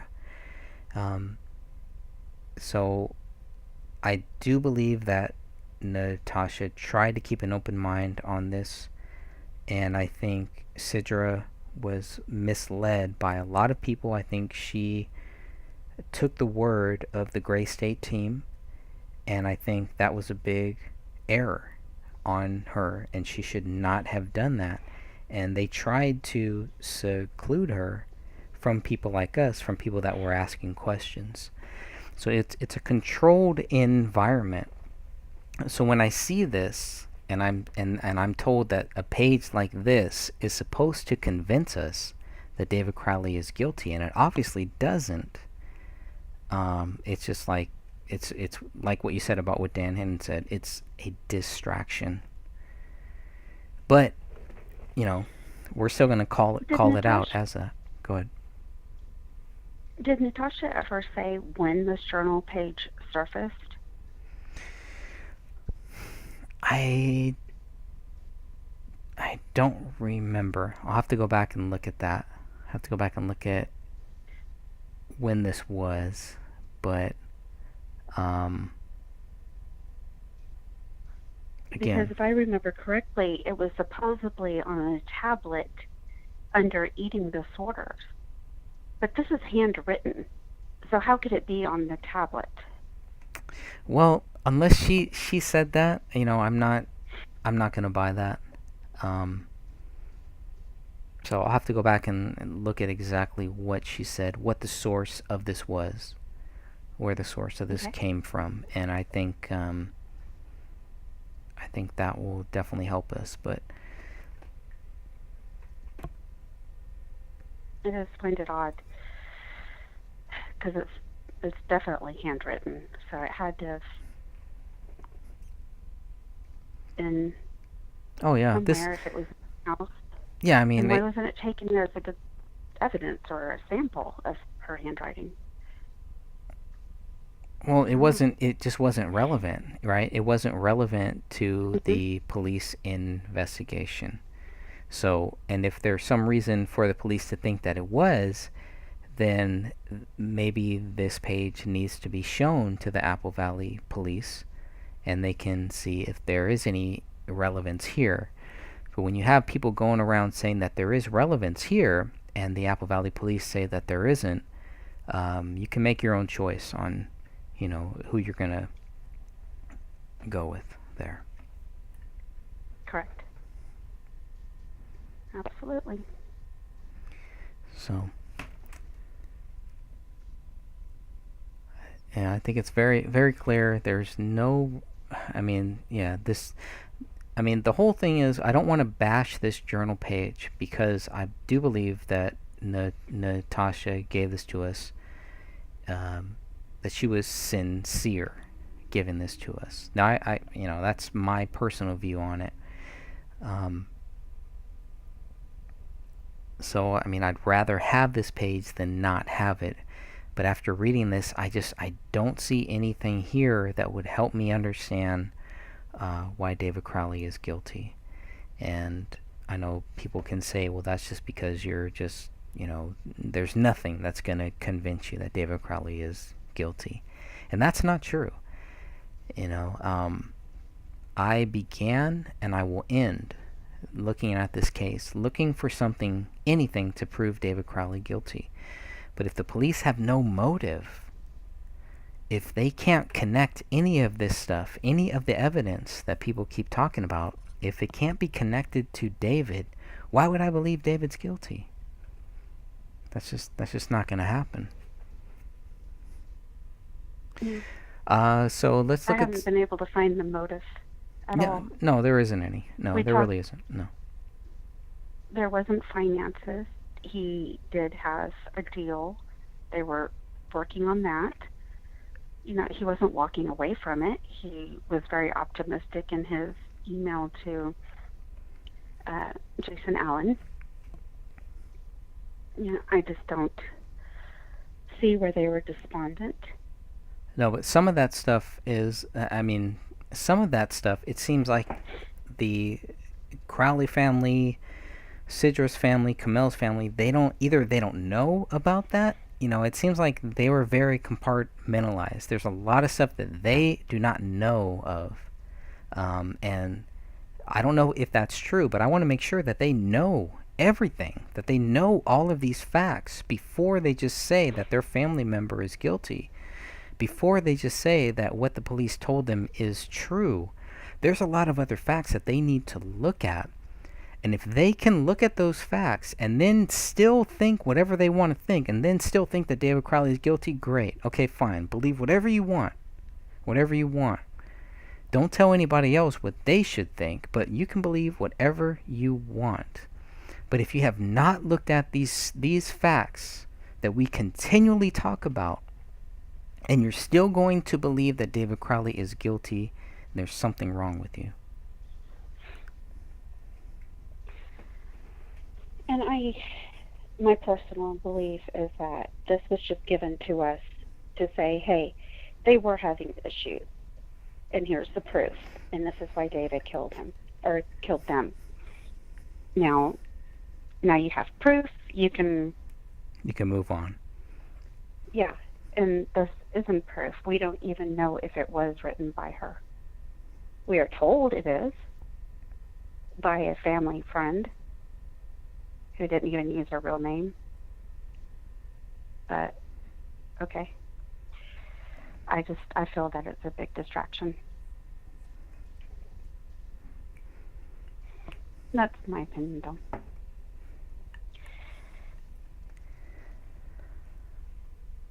Yep. Let's see if there's any comments here. They were mainly asking who Natasha was. Okay. A friend of Sidra. That's who she... Natasha was in the group a while ago. Over a year ago. Right.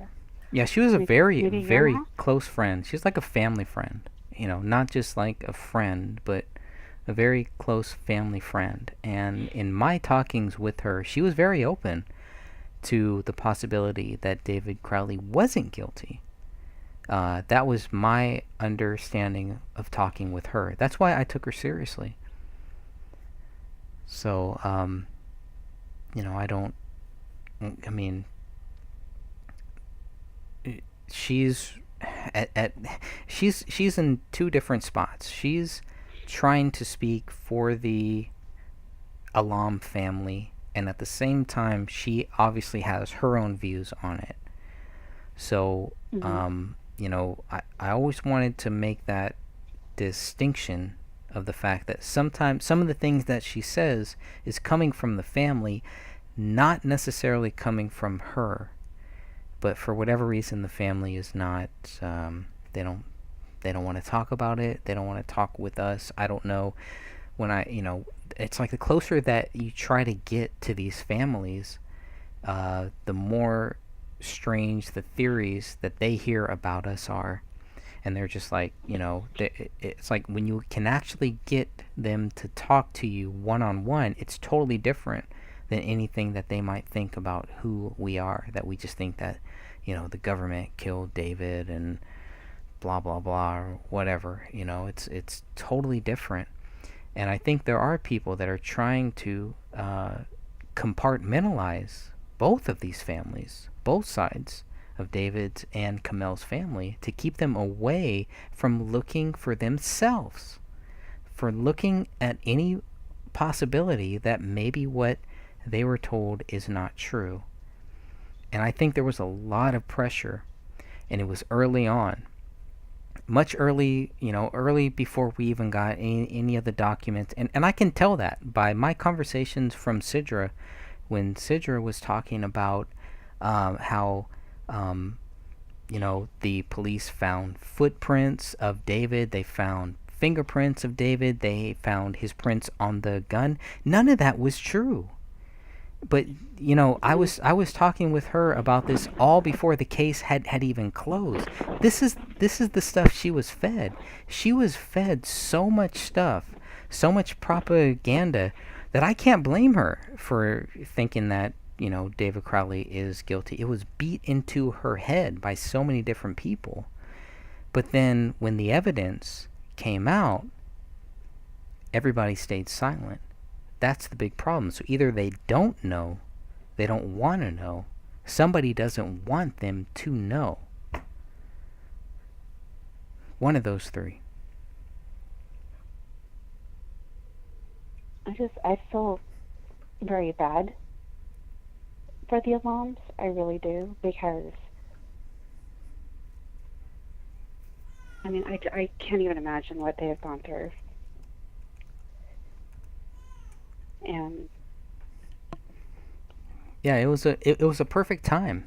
Everybody, both sides of the family had their own things going on. They're going through their own things, and it was just like, on top of it all, David Crowley kills his wife and kills his daughter, and those families have to live with that for the rest of their life. I do not believe that those families do not understand the same things that we understand. There is something really wrong with this case. I think they know. I do believe that they understand that. I don't think they know what to do with it, and I don't think that they trust us that we're the right ones to handle it. But I think that they definitely know that there's something wrong here. And I really hope one day, you know, somebody from either David's side or from Kamel's side is going to help us finally get some closure to this case. They're not going to have closure. They know that. They can't sleep at night. They can't look themselves in the mirror right now. They know this. They know there's something wrong. And they are just waiting.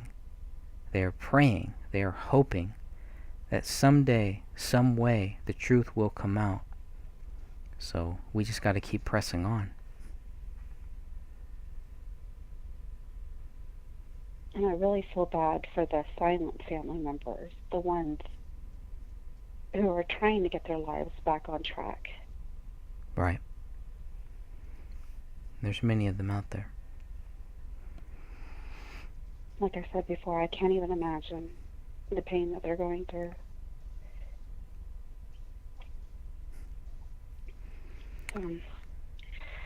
Well, I'm going to type up or make the corrections and try to add this to the files so that other people can take a look at the analysis.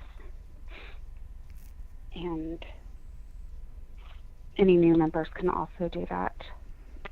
Future new members. Sounds good to me. And then we'll come back here. Go ahead.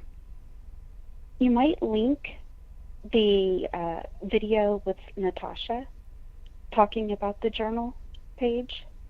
Okay. In the description of this video.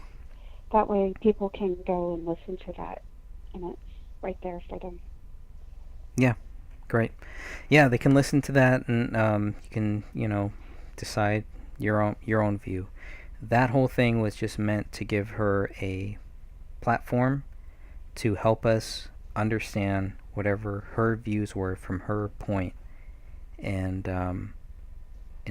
that was the whole point, was to just let her side be heard. And personally, I found her very sincere. I would love to get her back on.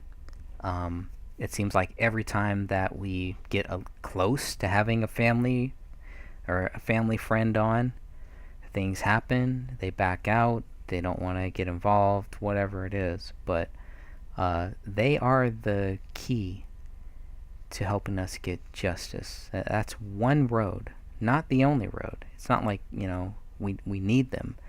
But they could be a big value. They could be a very big help. I mean, we could be so much further along. A person like me wouldn't need to write a book. There should be no reason for me to spend this much time writing a book or doing anything on this case. This is a slam dunk case. Every person in the alternative sector knows this is a slam dunk case.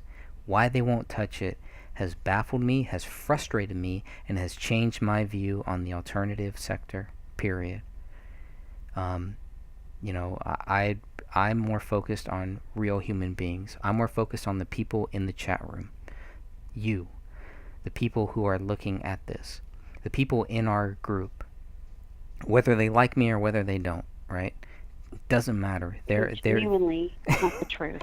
Yeah, they want the truth. They want to know what really happened here, and I think that's what we all have in common.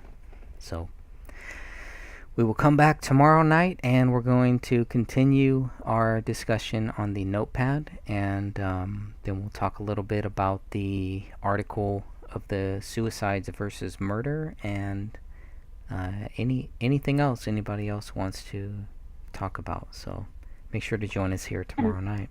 Go ahead. That will be a live conference call with the group. So please contact Greg if you want to join in, and he'll give you the link. Yeah. Absolutely. And I definitely encourage the group members to please join in. We would love to have as many people as possible. Make it lively. That's right.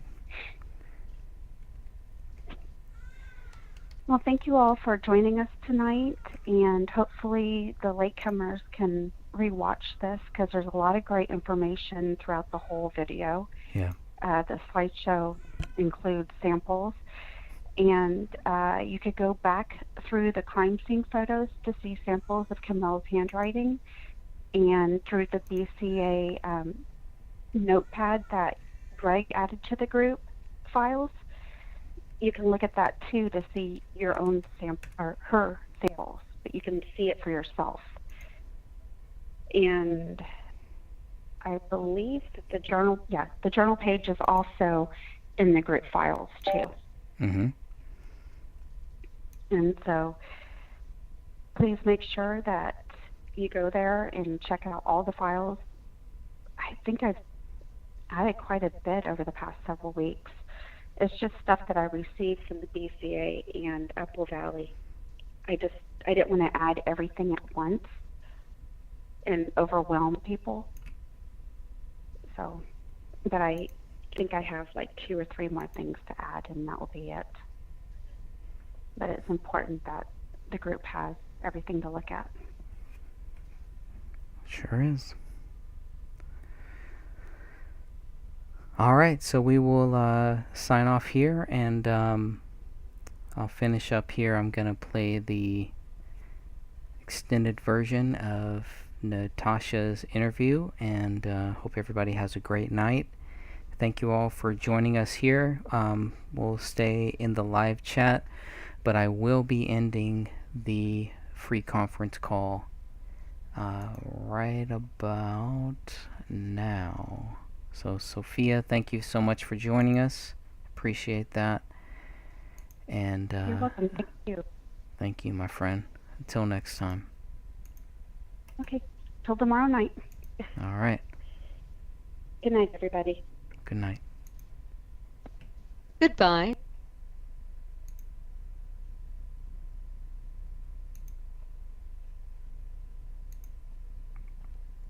We'll read it together, and we'll post it into the group so the group can all read it too. Okay, so I had asked Sidra what she thought about the group. Should the group go away? Has it caused any grief? Any suggestions on what they could do better? I met up with her at lunch today, and this is what she said, and I was just typing it up as she talked. But this is what she said. She said, I won't say that the group hasn't caused me grief, because it has. I have obsessed over it for a good 6 months when it was first created, only because there was so much disinformation and people were talking about my family. But I've finally given up on trying to convince them to go away or tell them what I know.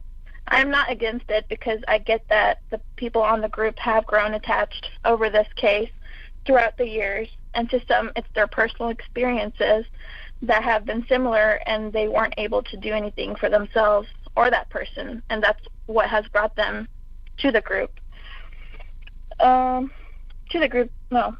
Brought them there to get some sort of closure for themselves. So this may be therapeutic to them. So who am I to tell those people to go away? But I'll tell you what I am against. There's 2 sides to this tragedy, facts and personal evidences. I don't think personal evidences have anything to do with the group, like talking about the families and even talking about David and Camille's journals. That's something for the family to know. Y'all need to focus on the crime scene and just focus on the facts from the day this occurred. Nothing more than that should be discussed, because it's not anyone's business. When the police investigated, they didn't care where my dad worked decades ago or if Dan Jr. was gay. They looked at facts from that day, and that's what y'all need to do. Just sitting there having conversations isn't going to get you anywhere. Schedule a meeting with investigators, sit down with them, and get y'all's list of questions about the facts and get those answers from them. If they are not willing to sit down with you, I can try to see if they would be willing to meet up with y'all or would be willing to answer some questions over a call. I'm sure that I can convince Gummert to do that.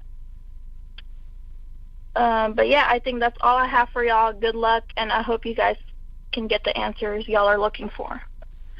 That was basically what she said today over lunch for you guys. Do you think she can really make that happen? Because I've been trying to, because, Gummert... She actually can make that happen because Gummert, this was a while back, he had told her if that was something she wanted to do. He brought it up if the police investigators needed to sit down with the group, because at that point Sidra was very distressed. Obviously, it was so fresh, and any little post would trigger her. And I mean, we had told her to stay away from it, but curiosity and all that. But yeah, that was one of the things that was brought up by them, that if that was something the family wanted, they would be willing to do that. So I'm sure, now time has passed, and that Sidra could ask Gummert if that's something they would be able to do. I don't see why not. Okay, great. I would love that if we could just get that. I mean, if they can't meet with you guys, I'm sure a Skype call or something, it's not going to hurt them. Yeah, sure. Even if it's just, hey, you know what? We have this whole list of questions, and let's just, we're gonna ask you these questions. I mean, yeah, basically, anything like that will help people get closure on some of these questions, and then we can, get rid of some of the speculation. Yeah, absolutely. And I think a lot of this information can be eliminated from there too. Okay. Well, that's great. I really appreciate that. Thank you for doing that. I'm sorry that the first question, I believe, is about those journals. So it kind of she's like, yeah, well, I mean, and that's the most... Yeah, I mean, I see her point of view. The weird thing about me is I get to see both sides. I agree with you guys at certain aspects, and I agree with Sidra, As far as journals go, I think that should be released, but that's just me, The reason why I say that is their journals have a lot of information, David's were a little weird, he wasn't the easiest person to read, but, as far as Kamel's go, that's all she spoke about. So I think, maybe in time, Sidra would be willing to, release some of the journals, but it really shows you what Kamel was going through, and I don't think she even understood what she was going through.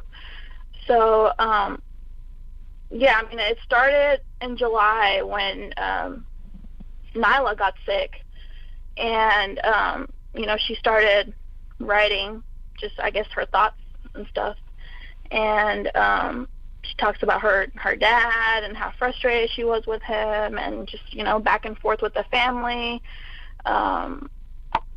She was just trying to understand her feelings, and I think she was just very confused because she wanted to be there for her family, but I don't know why she didn't say that on her journals, but David didn't want that. He didn't want her coming down here, and that was the plan. Even after she disagreed with Mr. Alam about, doing chemotherapy and stuff, she was supposed to come down here for Nyla's surgery. Mr. Alam was going to buy her a ticket, and, even though they didn't agree on things, they were still, she was still there for them. And then one of the journals that stuck out to me was overnight she sat down with David, and he convinced her that she shouldn't come here. That's not her family anymore. Ronnie and David are her priority, and let them figure it out. And it's just a pattern. It's very interesting, reading them and seeing how it shifts and how her even her own emotions change. She starts doubting herself. She starts off strong, and you can see a pattern. So yeah, I don't know exactly what else you wanted me to cover on her journals. Well, I think there's a lot. I mean, anything that would help us understand what they read in those journals that made them think that David Crowley was guilty would definitely be good. Now, I mean, just to before we get there, I just want to, people should really recognize that's a big deal if Kamel's mom, is going through all of this pain, all of this suffering. Why wouldn't David want Kamel to go see her mom? That was kind of about bothers control. me. It was more about control for him. I think ever since that time when Kamel called her dad and said she was leaving him, I think ever since then it was very, I guess he was scared for that. He didn't really like for Kamel to come down here. I mean, I don't know if you guys know this, but she's only came down to Texas twice. And it was the 2 times that she got the cars, and one of those was Cidra's graduation, but any other events, she never came down to Texas. Sidra was the one that would go in the summer and, spend Christmas with them because she just couldn't come down here. And I think that speaks, like, a lot, too, because it just shows, I mean, what daughter wouldn't want to visit their, her family and her friends in Texas? And I think that speaks a lot from his side on how controlling he was on that aspect. I mean, everybody, every man is different, and to a certain extent, there is some control there, and that's totally fine. Everybody has that in their relationship, but, to a point where, you can't do certain things. He's making her quit her job, and he even writes that in his journal on how he planned it. And he was surprised that he was able to convince her. So, I mean, it just shows manipulation, it just shows, like, how possessive he was over her. And, the night of David's reunion, he writes about that, how, one of his old buddies from school, complimented Kamel and, called her beautiful and whatever. And, he didn't like that. And he just writes a whole article, which was so crazy. And it shows his possessiveness. He says, she's mine, and I married her because of her beauty. And just, it's bizarre, I don't have the journal with me right now so I could read it.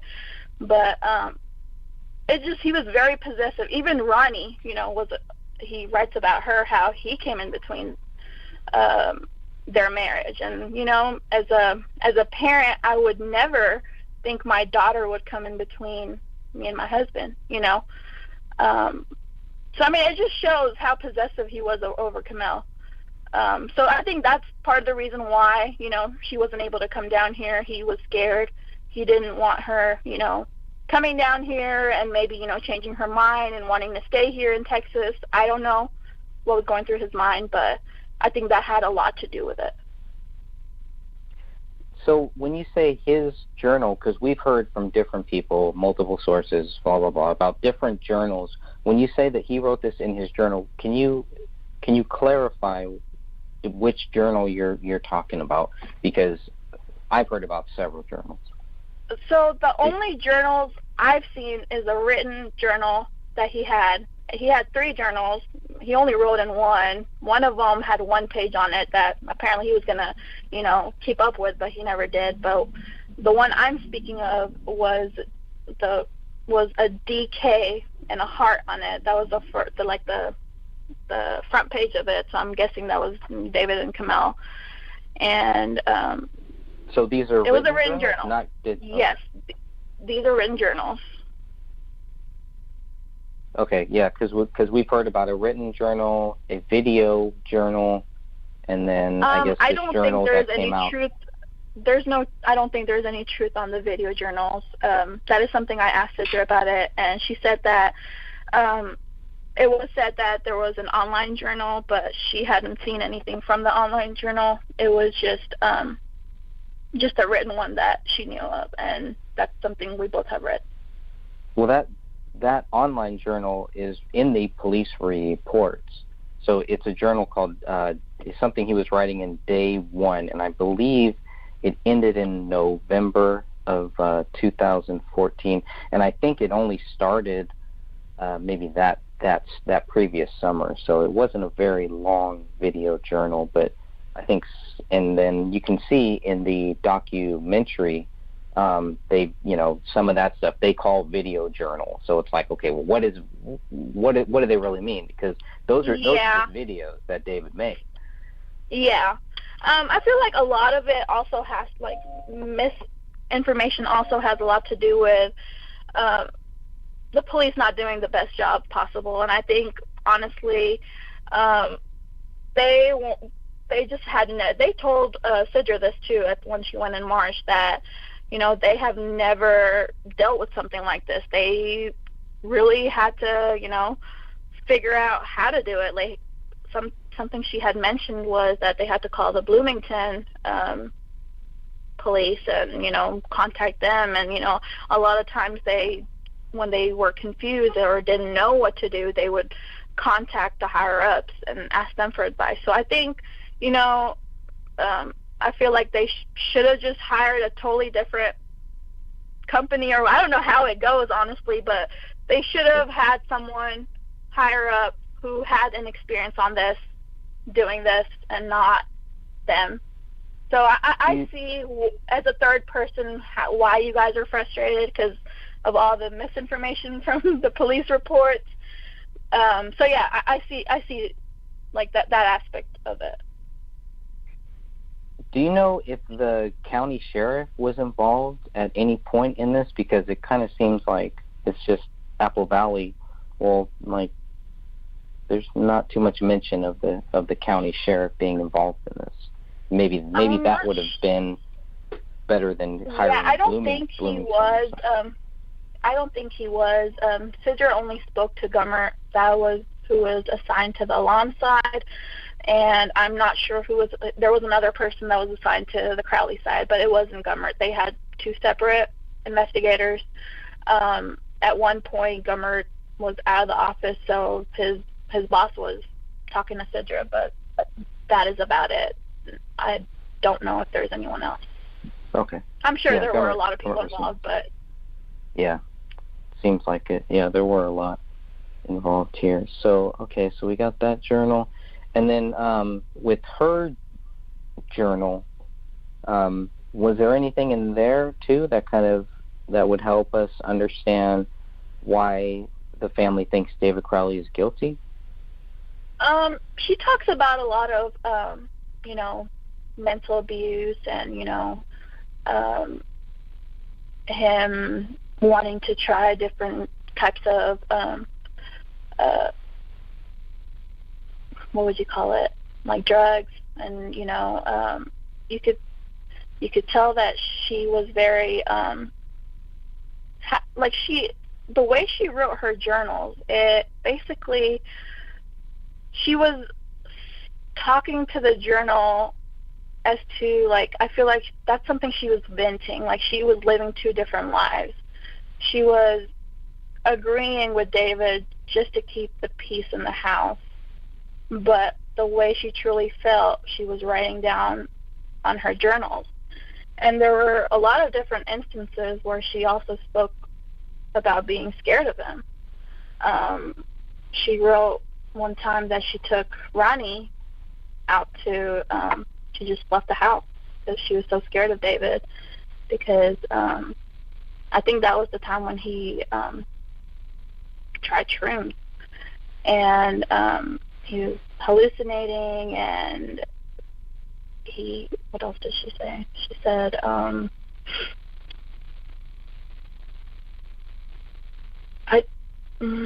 I wish I had the journals on me, but she basically just talks about how scared she is, and that's not something that Ronnie should be around, and apparently she didn't even know he was going to do, which she was really angry about. They hadn't, that caused a really big rift between their relationship, because that's not something that Kamal wanted Ronnie to see, Was David doing this by himself, or was he with friends? No, this was by himself, and she wrote that she locked him in the room. I don't know which room she locked him in and how she did that, but she said that she was scared for him and she didn't know how to handle it. And she also wrote that she thought about calling his dad, but and she also wrote that he has alienated everybody, and I don't even know who to reach out to anymore. And just certain things she says, it just shows how alone she felt. And it shows that she didn't agree to it. Most of the things that were going on, it's just beyond me that she was such a strong, independent girl, and she didn't think I just don't know why she just didn't leave, if she felt that way, Yeah, I can relate to that, because I've dealt with a similar thing, and you do kind of wonder that, like, why don't they just leave? But obviously, yeah. I've never been in that situation, so I wouldn't, I thought about it, but I've also heard I guess you just get so into it, and you feel like you can change them, So yeah. I guess that's why they stay. But do you know who?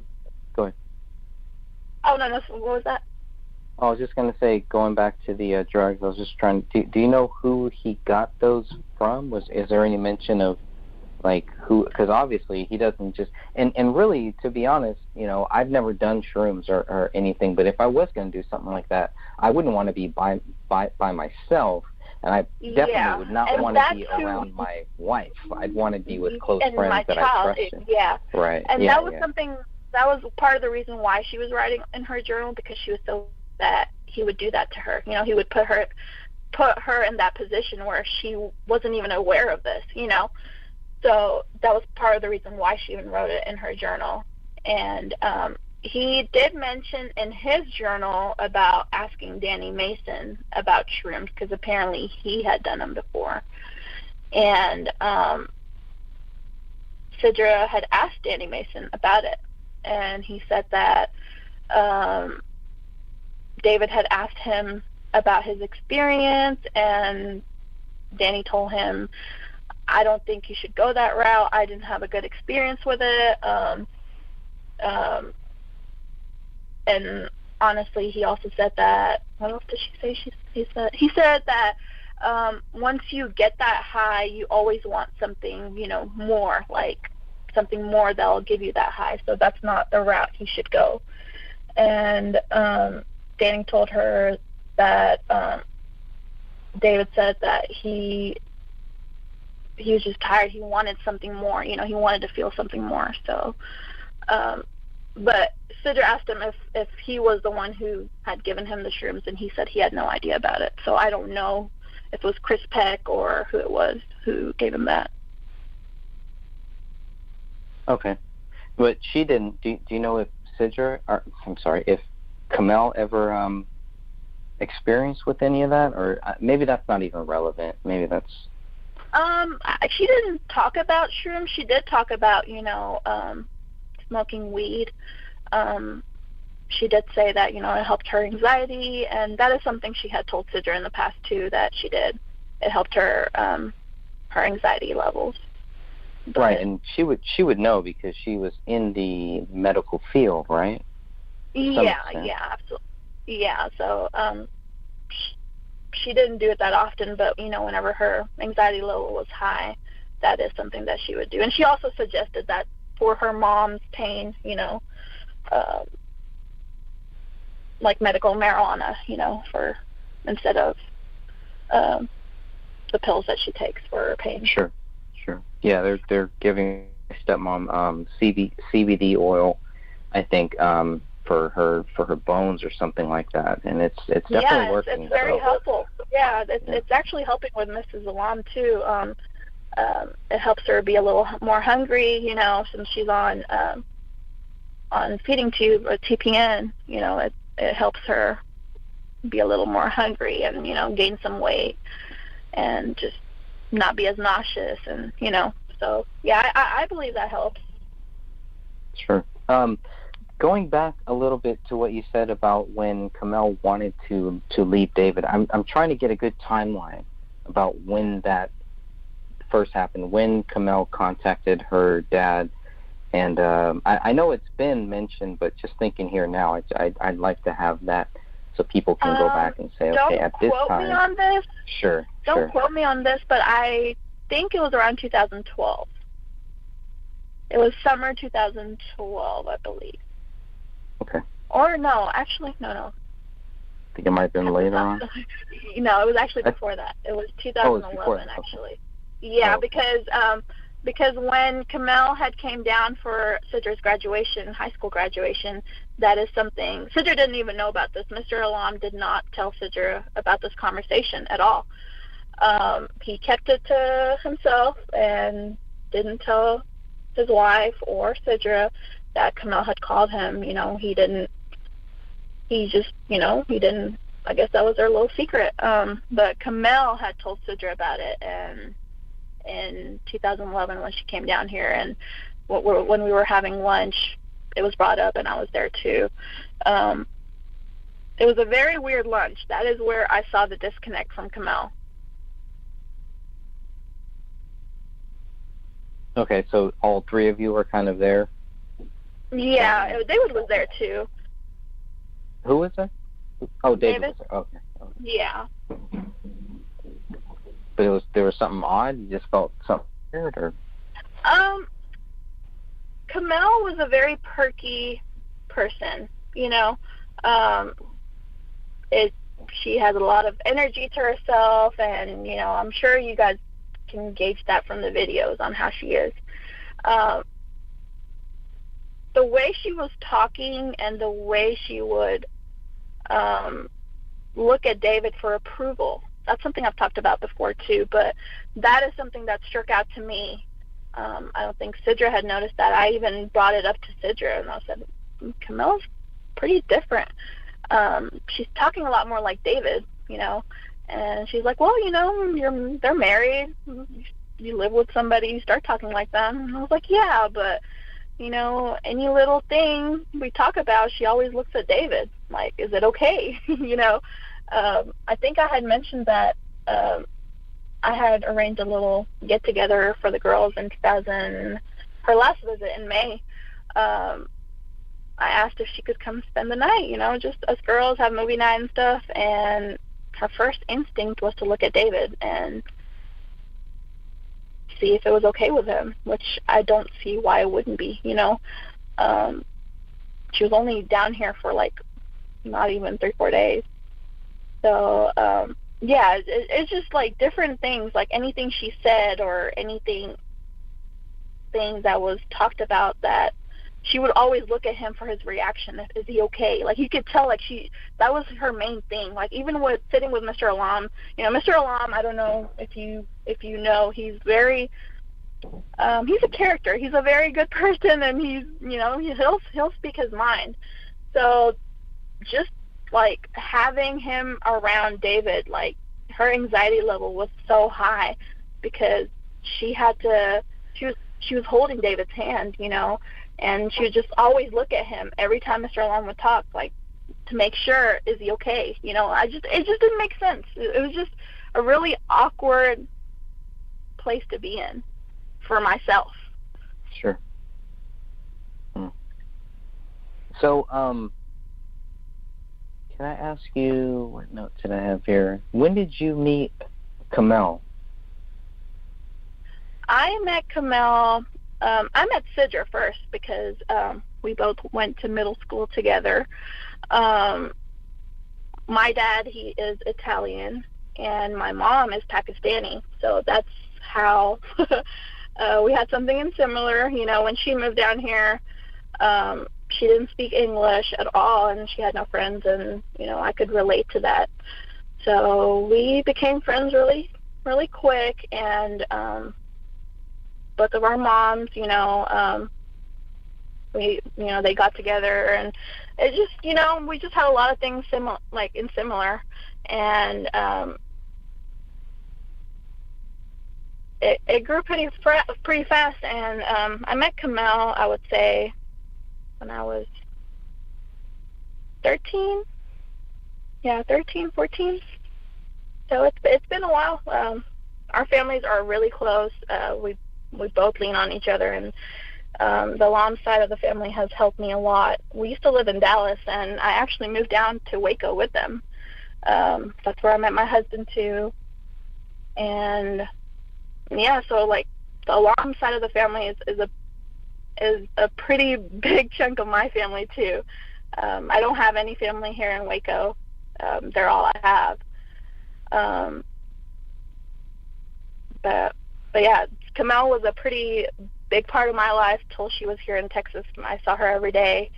So that's why I saw a disconnect when she came back from Minnesota, her last visit, because she wasn't herself. And her last visit, just to clarify, was what year? Maybe a month? It was 2014 in May. Okay.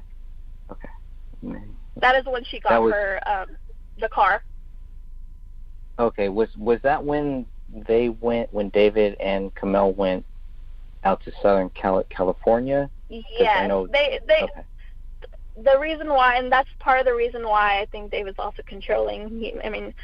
They weren't going to come to Texas. The only reason they came down was because apparently his mom couldn't take care of Ronnie, so they needed someone to take care of her for a little while they were there. So they dropped Ronnie off, and since Nyla always talks about wanting Ronnie, because she left Ronnie for 2 months back in the day too, so I guess they could trust her. So yeah, they came down for a couple of days, left Ronnie, and then they went to California, and then they came and picked her up, and they got the car and went back to Minnesota. So they drove. Did they drive from Texas to Minnesota? Yes. Back home. Okay. Yes. Okay. They left the black Corolla Toyota. They left that, and they left in the Acura. Okay, yeah, that's always been the other thing, and I really thank you for clearing that up about the whole car thing. So if you could just kind of summarize about the whole cars, so everybody knows, the situation. So before they went to Minnesota, Mr. Alam had I think it's when David graduated. Mr. Alam had bought David a car, which was the gray one. Do you know what year that was?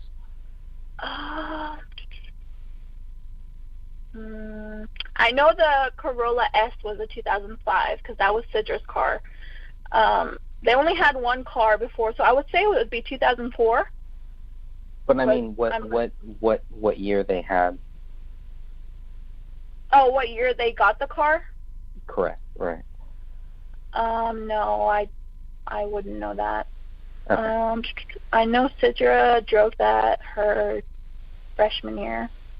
Because the black Corolla was Cidra's car, but she gave it to Kamel because Kamel used to ride the train or the bus, and she felt bad for her because it was so cold in Minnesota, and Mr. Alam had quite a few cars, so she decided to give Kamel her own car. So that's how Kamel got the black Corolla. Okay, so they had the black Corolla there, and then And then go ahead. Kamel had an accident. She slid. There was like some ice or something. Her car messed up for a good bit, and so Mr. Alam then bought the Acura for her, and he figured, since she had Ronnie, she needed a bigger car, so that's when he bought that for her, which was towards the end in May. And he had actually bought it for quite a while. It's just they could never come down to pick it up. That was in May of which year? 14. Okay, 2014. Okay. Yeah. Great. Okay. Let's see, other thing I had. Is there anything else that you wanted to add? Or I had a few other comments here, a few other things here that I was looking at, notes that I wrote down. One of them deals with the Quran, and are there multiple versions of the Quran, or because there was a lot of questions about the pages that were torn out, that were found in the crime scene photos, and if they had meaning, if they had purpose, or if they were just random because of the dog. One thing that was brought up was the page that was opened. You know, it was a forgiveness prayer, but I mean, even Sidger said, you know, there was no way that could have been a true picture of the page, and that was something they brought up at the meeting in March when she went down to Minnesota. In March of 2015. Yes, when she went up there, when they had the whole meeting for the family. But yeah, it was open on the forgiveness prayer, but even Sidger said that, I mean, it was on the floor and the dog was there, you know. It could have been moved, who knows, you know. Well, because there are multiple photos that show multiple pages torn out, so it isn't like there was just one page that was torn out, which is what we kind of thought first, that there was one page left on her body or something. The picture that they showed Sidra was the one with the book was still intact, I believe. So I think that was the picture. So it wasn't one of the it wasn't the other pages that were torn out that were shown to her. The only one that was shown to her was the one that was on the book that was opened. Okay. So they only showed her one out of many of. I mean, because in those photos you can tell it's multiple pages, multiple things that are torn out. Yeah. I believe what she told me was that they had zoomed it in to to the Quran, and that's how she knew what it was. Okay. Do you know at that time, in March of 2015, did they tell her about what was written on the wall? Yeah, that was actually the first time they had told both families about what had been on the wall, and that was something Sidra was, you know, upset or, you know, questioned why it was even hidden in the first place, you know. Just didn't make sense why they needed to hide it, you know. And they basically just said, you know, they wanted to show it in person. You know, they wanted to, they were waiting for the meeting. The meeting was supposed to happen when all this happened within a month, but because of Sidra's mom, you know, it was hard for her to just, you know, leave her dad with everything. They needed to get everything figured out before she could leave him. Right. So and at that time, both of the families were they communicating with each other, or how did that work out in the first couple months? Mr. Alam did not speak to any of the family. Sidra was the sole person dealing with everything. Miss Alam was really sick at the time, and they were in Dallas in another hospital. So Sidra basically told Mr. Alam, you know, don't worry about anything. I'll take care of it. You worry about Mom. Her husband will take care of the businesses, and she'll handle all of this. So that was what was decided in between all three of those. Do you think that any of that was encouraged by the Gray State team? So I believe when the whole documentary thing happened, I think, yes, I do believe, I think they took advantage of Sidra, you know, her being naive and, you know, wanting to see the good in everyone, which, I mean, even from certain things that had happened and while I was there, I kept telling her, you know, just don't trust everybody. And, you know, it stuck out to me, especially with Mason Hendricks. He really didn't want Mr. Alam on the documentary. He kept pushing for just Sidra. he even told her not to tell Mr. Alam about this documentary. He put her in a position where she was very, she didn't know what to do. But yeah, I definitely think, they kind of liked that they were just dealing with Sidra and not Mr. Alam. Because in all reality, if Mr. Alam had been dealing with all this would have been a whole nother thing. It wouldn't have transpired to all of this. It wouldn't have gotten to this, especially with the documentary. Have you seen the documentary? Yes, I have. I have do you seen have the any one with views you want to Sidra share? and which one? The previous cut or the one that's out there on Netflix? The previous cut. Well,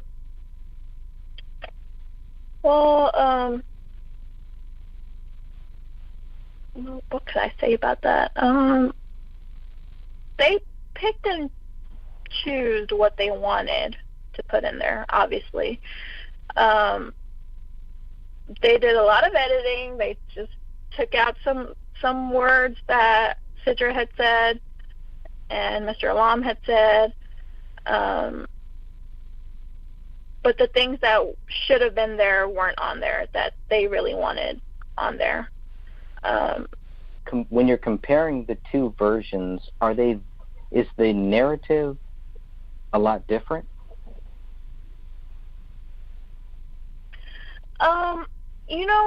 The one thing that stuck out to me on the second one, the official one, they kind of try to make Kamel look crazy, in all honesty, by showing her clip. And you know what the crazy part is? Mr. Alam had never seen that footage till the day it got released, so that was the shitty part in all Really? this. Yeah. We had never seen the footage, and that is why he was so upset that that's his daughter, out there looking crazy, and that's not something they even asked for permission. So, yeah, Eric Nelson definitely had an agenda on what he wanted to show. So, after the rough cut, that was sent to Mr. Alam, Mr. Alam basically said he wasn't going to sign any paperwork till he saw what the direction was going to be. And that's something Nelson had said, that, everybody's story was going to be told, and he didn't have an agenda. Just whatever the interviews were, he was just going to present them how they were. So I'm glad Mr. Alam was pretty smart, and, he wanted to see the rough cut before he signed it. I mean, they were pushing Sidra to sign her part, but Mr. Alam made sure and was firm that Sidra didn't do that. Once he got the cut, he was not happy with it. He told him, what's the moral of this movie? What are you trying to get at? What's the point of it if there's no lesson? Because that was what was told to the Alam side. There was going to be a lesson in this. There was going to be something for others so they can be enlightened. PTSD or mental abuse, or for with women, just something. There should have been something. In all honesty, there was nothing about that documentary. I don't see why the Crowley side agreed to it.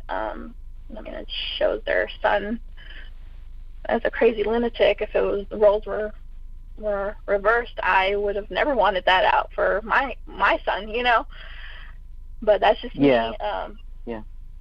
But if they could show that it wasn't just him, and it was her too, then it goes back and to the pack theory. That's kind of what I felt. There was no reason for them to put that footage in of Kamel. Agreed. I feel like the reason why they put that in is to put that pack theory in people's head that maybe she was going crazy. Maybe they decided it together. So I just didn't see the point of that. And another weird footage was Ronnie in the basement. And that made no sense. And the other one, I'm glad you brought that up.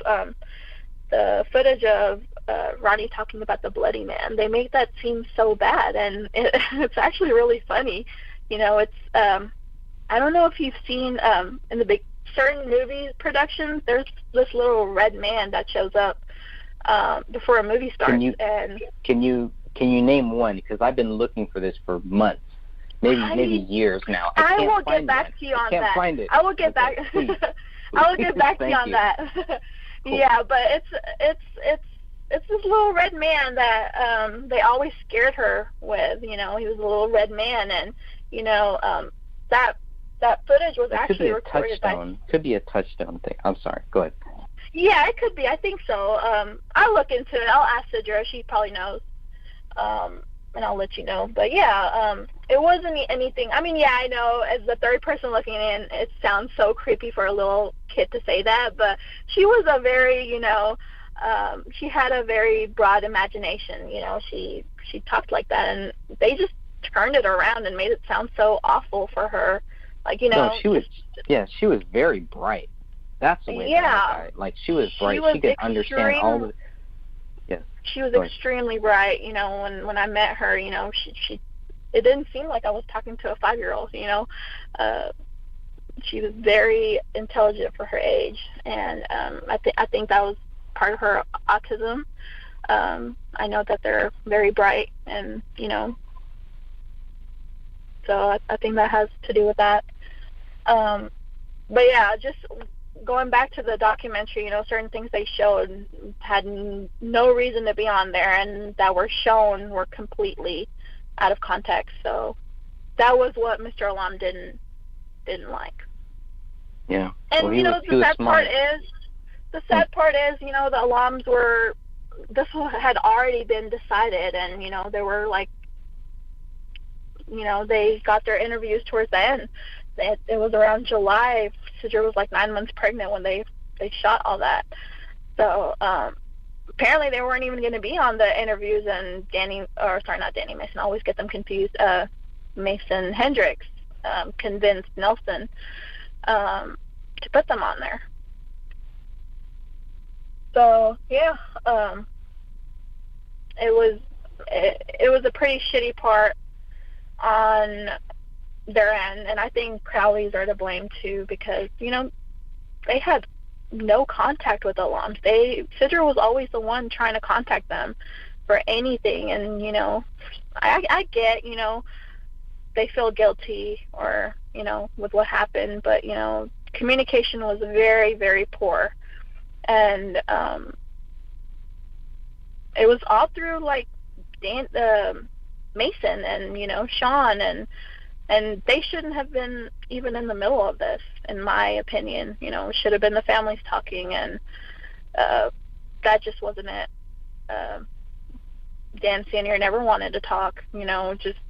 It would be through email or a text message, and a day late or a week late conversation. So yeah, they're a hard family to communicate with, and that's something even his friends say, that's just how they are, that they're a little weird, I guess. I don't know. Yeah, right, which is different than saying that, because they weren't talking to David, or because they didn't talk with him every day or whatever, Yeah, because that's something Mr. Alam brought up. He said, I understand, from our side, we're far away, we're dealing with Nyla's sickness. So what was y'all's excuse for not, being in each other's lives, He's like, if that was me and my daughter isn't talking to me for this long, and she lives literally 10 minutes away from me, I'll pop up at her house,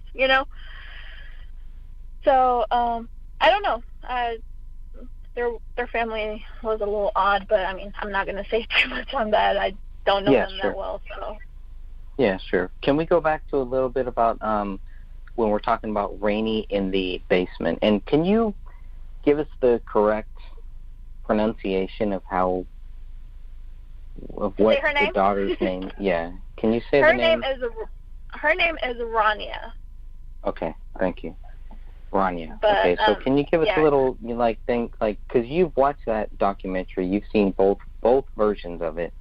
The version that they certain people have, kind of teased us with or tempted us with or whatever. But in that version, what is happening with Rania in the basement? Is there any... Honestly, there was no point of them putting that on there. It was just a little tantrum. She was in timeout, and that was all there was to it. And it was funny how she was acting. And David loved, the thing with David, he documented everything.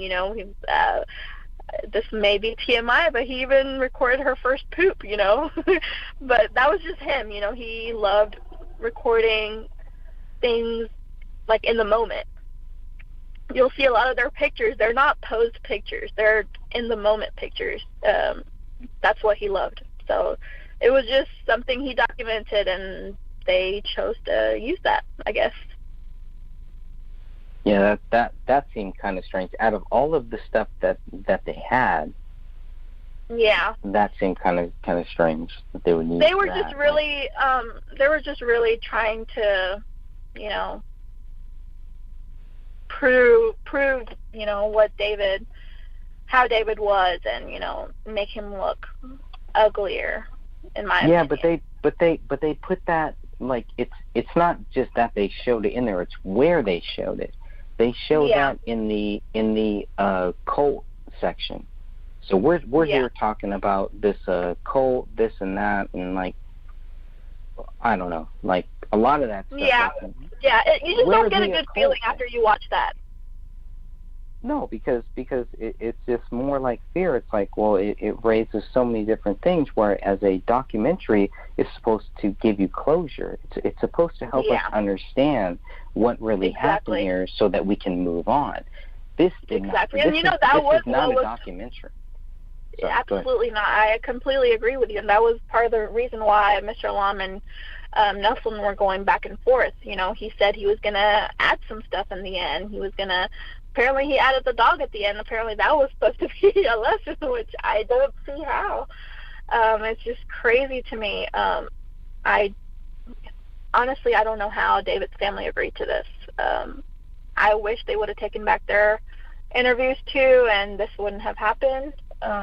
But now, is it possible that they signed the same contract that I signed, and that then they saw it later and they were like, wait a minute, like, what the heck because is going on here? When I went with Sidra to the hotel where they were gonna shoot their interviews, they wanted them to sign it there, and Mr. Lum was not okay with that. He's like, no, I will not sign any paperwork till I see what your agenda is.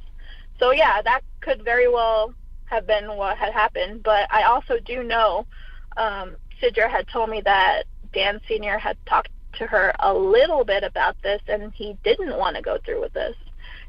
Apparently Nelson had reached out to him when all of this had happened, right away, and he shut him down. But I think the Gray State family had a lot to do with why they went through with this. That's just my personal opinion from what I saw. I totally agree. Mm-hmm. They pushed it.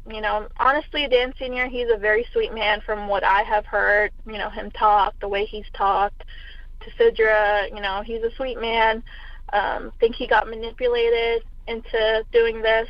His friends basically, that's what he told Sidra was, they said this would be a tribute to his son, which I don't see how the heck this is a tribute. But, like you said, maybe he signed it off thinking that would have been a tribute, and afterwards it wasn't what it was supposed to be. Yeah, it was kind of the same thing that they told me. Oh, we just want to get to the truth. We think you guys are great. You guys are onto it.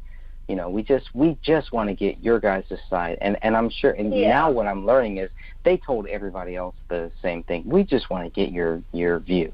Yeah. That's it. Absolutely. But make sure you sign this document. Like, the only reason they wanted me to sign that document was so that I could not sue anybody else, so that I cannot sue it. Absolutely. It was just like, wait a minute, like, so I even tweaked it, and they didn't really notice it, but it was just like I don't really care because I don't have anything, but it shows that they were not trying to make a documentary. They had ulterior motives, from what I'm saying. Absolutely. They told everybody, different stories, and I really wish, we everybody got together before all of this. But they were, but they were keeping us separate. They were trying to make both families think that people that were asking questions were the enemy. Yeah. And it just shows their motives. When Mr. Alam at the end, he told him, there's no way he was gonna sign off on this documentary, and Nelson said he respected his wishes. He would take off both Sidra and Mr. Alam's piece on that, and that was the end of it. And he said he was going to let him know when this aired. He was going to have him fly out to New York and all this stuff, but they honestly it's pretty crazy, but they didn't even know when it was going to get released, the documentary. I actually told Sidra, because I would regularly check up on y'all's page, and that's where I saw it at. And I told her, I was like, hey, did you know that the documentary is getting released? And she had no idea. And then she told Mr. Alam, and Mr. Alam actually flew out to New York with his lawyer, and he was present at the release, but they had no idea. They were undercover. Right, which they shouldn't have had to be if all of this was just going to lead us to the truth, right? There was no need for any of that. Supposedly they went through tons of stuff and went through all of his videos, and I think that's something that Dan Senior had told Sidra about. That was part of the reason why he wanted to go through with it, because he wanted someone to come in and dig information, because that's something he has always had trouble with. He always told Sidra, he can't find the why, so I guess that's part of the reason why he went through with it. Maybe someone would be able to find the why.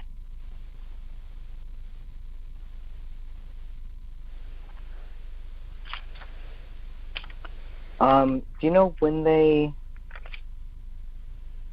who interviewed them? So I don't know names exactly, but Nelson was there. I was there. I was sitting outside when they were getting interviewed. Nelson was there. Mason was there. Chris Peck was there. And there were two other guys that were holding the camera, and there was a skinny guy that was holding the microphone, I believe. Yeah, they wanted to interview both Sidra and Mr. Alam separately, but Mr. Alam didn't want that. He said that if they wanted an interview, it'd have to be together. So they both sat down together. So on the raw footage, they basically, if they wanted to show Sidra separately, they just zoomed it in all the way on her to make it seem like she was separate. So how much footage is there of them? Of the Alams? They try to get Kamel's side of the view on who she was as a person. Sidra talks about that. They talk about, when they got married. Mr. Alam was opposed that. They talk a lot about, most of it was for Sidra's side, when she went up there in October. So they touched up on that. Her interaction with David, and just basically he asked stories of Kamel, and if we knew anything about her paranormal activities, and if they had any occurrences. And Sidra had mentioned one that she had when she went up there in Minnesota when they were living in their apartment. So she brushed up on that part, so that was on the documentary as well. And they ended it showing that she was pregnant, and something good was going to come, which was so stupid, but Sorry, I just No, really that's hate weird. the documentary. No, I do too. I've only seen it once, and it was the only time that I watched it live. So I do not want to see it. But wait, so yeah, it's a bunch of vomit. Yeah, they actually didn't have the dog part. Then they ended it with showing Sidra's stomach and Are you saying, serious? "Okay, yeah." Well, You you know what gotta be kidding me. they showed it because Sidra's due date was actually Rania's birthday. So they thought that was so intriguing, so they wanted to end it there by saying, "Oh, well, this baby's going to come on Rania's birthday," kind of thing, Oh. Okay, so they're pulling at our heartstrings. Okay. Yeah, they Gotcha. even said that they were going to do it that way because it was just crazy to me. Like, it was just so stupid. I'm glad they pulled it out because, gosh. That seems weird. Yeah, that's weird. Yeah. They wanted some kind of emotional thing to end with. That's why they chose the dog. So everybody, he even said it. When Mr. Alam said, take our stuff out, he said, okay, we'll all have to take some stuff out.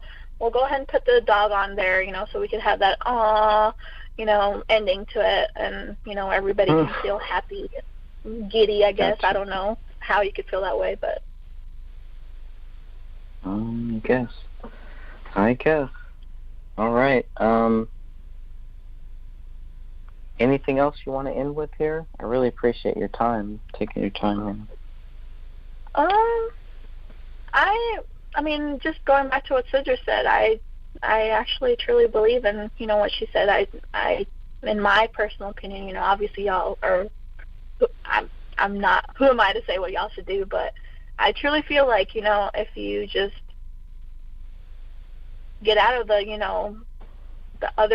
stories, what happened and who this person was, where the fridge was, just little things. I think if you focus on more of the crime scene, I think that would get you a lot further, cause well, I mean, okay, well, tell us where we learn that David Crowley is guilty, because that's what I'm having a hard time finding. I can't find anything to really show me, and I've looked at everything. And that's why I think that's why Sidra actually said to, sit down with investigators. I think y'all should just focus on the facts, Right. It doesn't matter why it happened. The facts, how it happened, like who did it, right. The actual fact of him actually pulling the trigger, that's the information that y'all should have. And that should be the only thing that should be discussed, in my opinion. So I think that will help a lot. And if y'all want to proceed with that, I can tell Sidra, that is the route y'all want to go, and we can see if Gummert will be willing to sit down, or whoever, to answer those questions for y'all. Sure. And maybe we can lay it to rest. Who knows? Let's do it. Sounds good. It should have been done a long time ago, in all honesty. That's right. Yeah, you're right. But I guess better late than never. Exactly. I just wrote down the exact same thing. Better late than never. So Sidra contacted Dan Sr. A couple days ago, and she asked about Ronnie's ashes, because that is something she has been wanting to do for a long time, to lay them to rest. And life gets in the way, a lot of things happen. That has always been something that she wants to do. So in the past, when she brought it up, Dan Sr. wanted both David and Ronnie to be together with Kamel. In the perfect world, that would have been okay, but considering the circumstances, that's not something that the Lums were okay with. So they pulled back from that. They didn't talk about it for a good while. But Sidra contacted Dan Sr. a little while ago, a couple days ago, and asked, if she could get those ashes, and, if he could send them to her, or if she needed to fly out there. She would cover the cost, whatever that was needed to happen, so it could happen, That's something that's been pretty heavy on her conscience, and she just wants to proceed with that. So yeah, he said that was okay, and he didn't have her address, which was very odd. He definitely has her address. He has sent her a lot of stuff in the mail, documents and stuff in the past, so I guess it got misplaced. Who knows? But yeah, that's what he said. He didn't have her address or whatever, or he would have done it. But yeah, he got her address, and he said he was going to overnight it, so she should actually be getting them tomorrow, which is Friday, and that is a holy day for Muslims. So during sundown, I believe. I'm not sure on the time, but they haven't given me a time yet. But we're shooting for sundown, before sundown. We're going to lay Ronnie to rest right next to Kamel. I don't know how they're going to do that, because I know there's other graves there now. So I'm not very familiar with the Muslim, religion. I mean, my mom is Muslim, but I haven't been around that much since I'm Catholic. But yeah, I don't know how they're going to do it, but the ceremony is tomorrow, and me and my husband will be attending it tomorrow, and I'm really happy Ronnie gets to finally be put to rest with Kamel the way it should have been done. But yeah, that's all I wanted to share with you guys. So if y'all can pray for Ronnie tomorrow, that would be great. I'll let you guys know when she's put to rest finally, and maybe y'all can say a prayer for her. Hello, everybody. Today is March 23rd, 2018, and we'll be discussing the Crowley case here on this live conference call with people both on the chat room and also on the telephone. Dan Hennon, this is Dan Hennon here. Greg Fernandez here is joining me as well, and then we'll go around and introduce the others on the call. Also, we're hoping for roughly about a 2-hour show tonight to get some things covered. One of such is, there's really 3 things I think to cover tonight. Number one is this new spreadsheet called Inconsistencies. It's a Google Doc made that people can populate the inconsistencies in this crime so far. We'll go through that list, and then we'll have the 2 updates or announcements here that has been relatively new here in the last couple of days. One being such is the Ranny's ashes are en route and being overnighted down to the Alam family in Texas so they can have a proper burial. We'll have an update on that. And then also Sidra's friend, or actually Sidra has said that there's a possibility that we could get an interview or a conference call meeting with lead detective Jim Gummert on this case to go over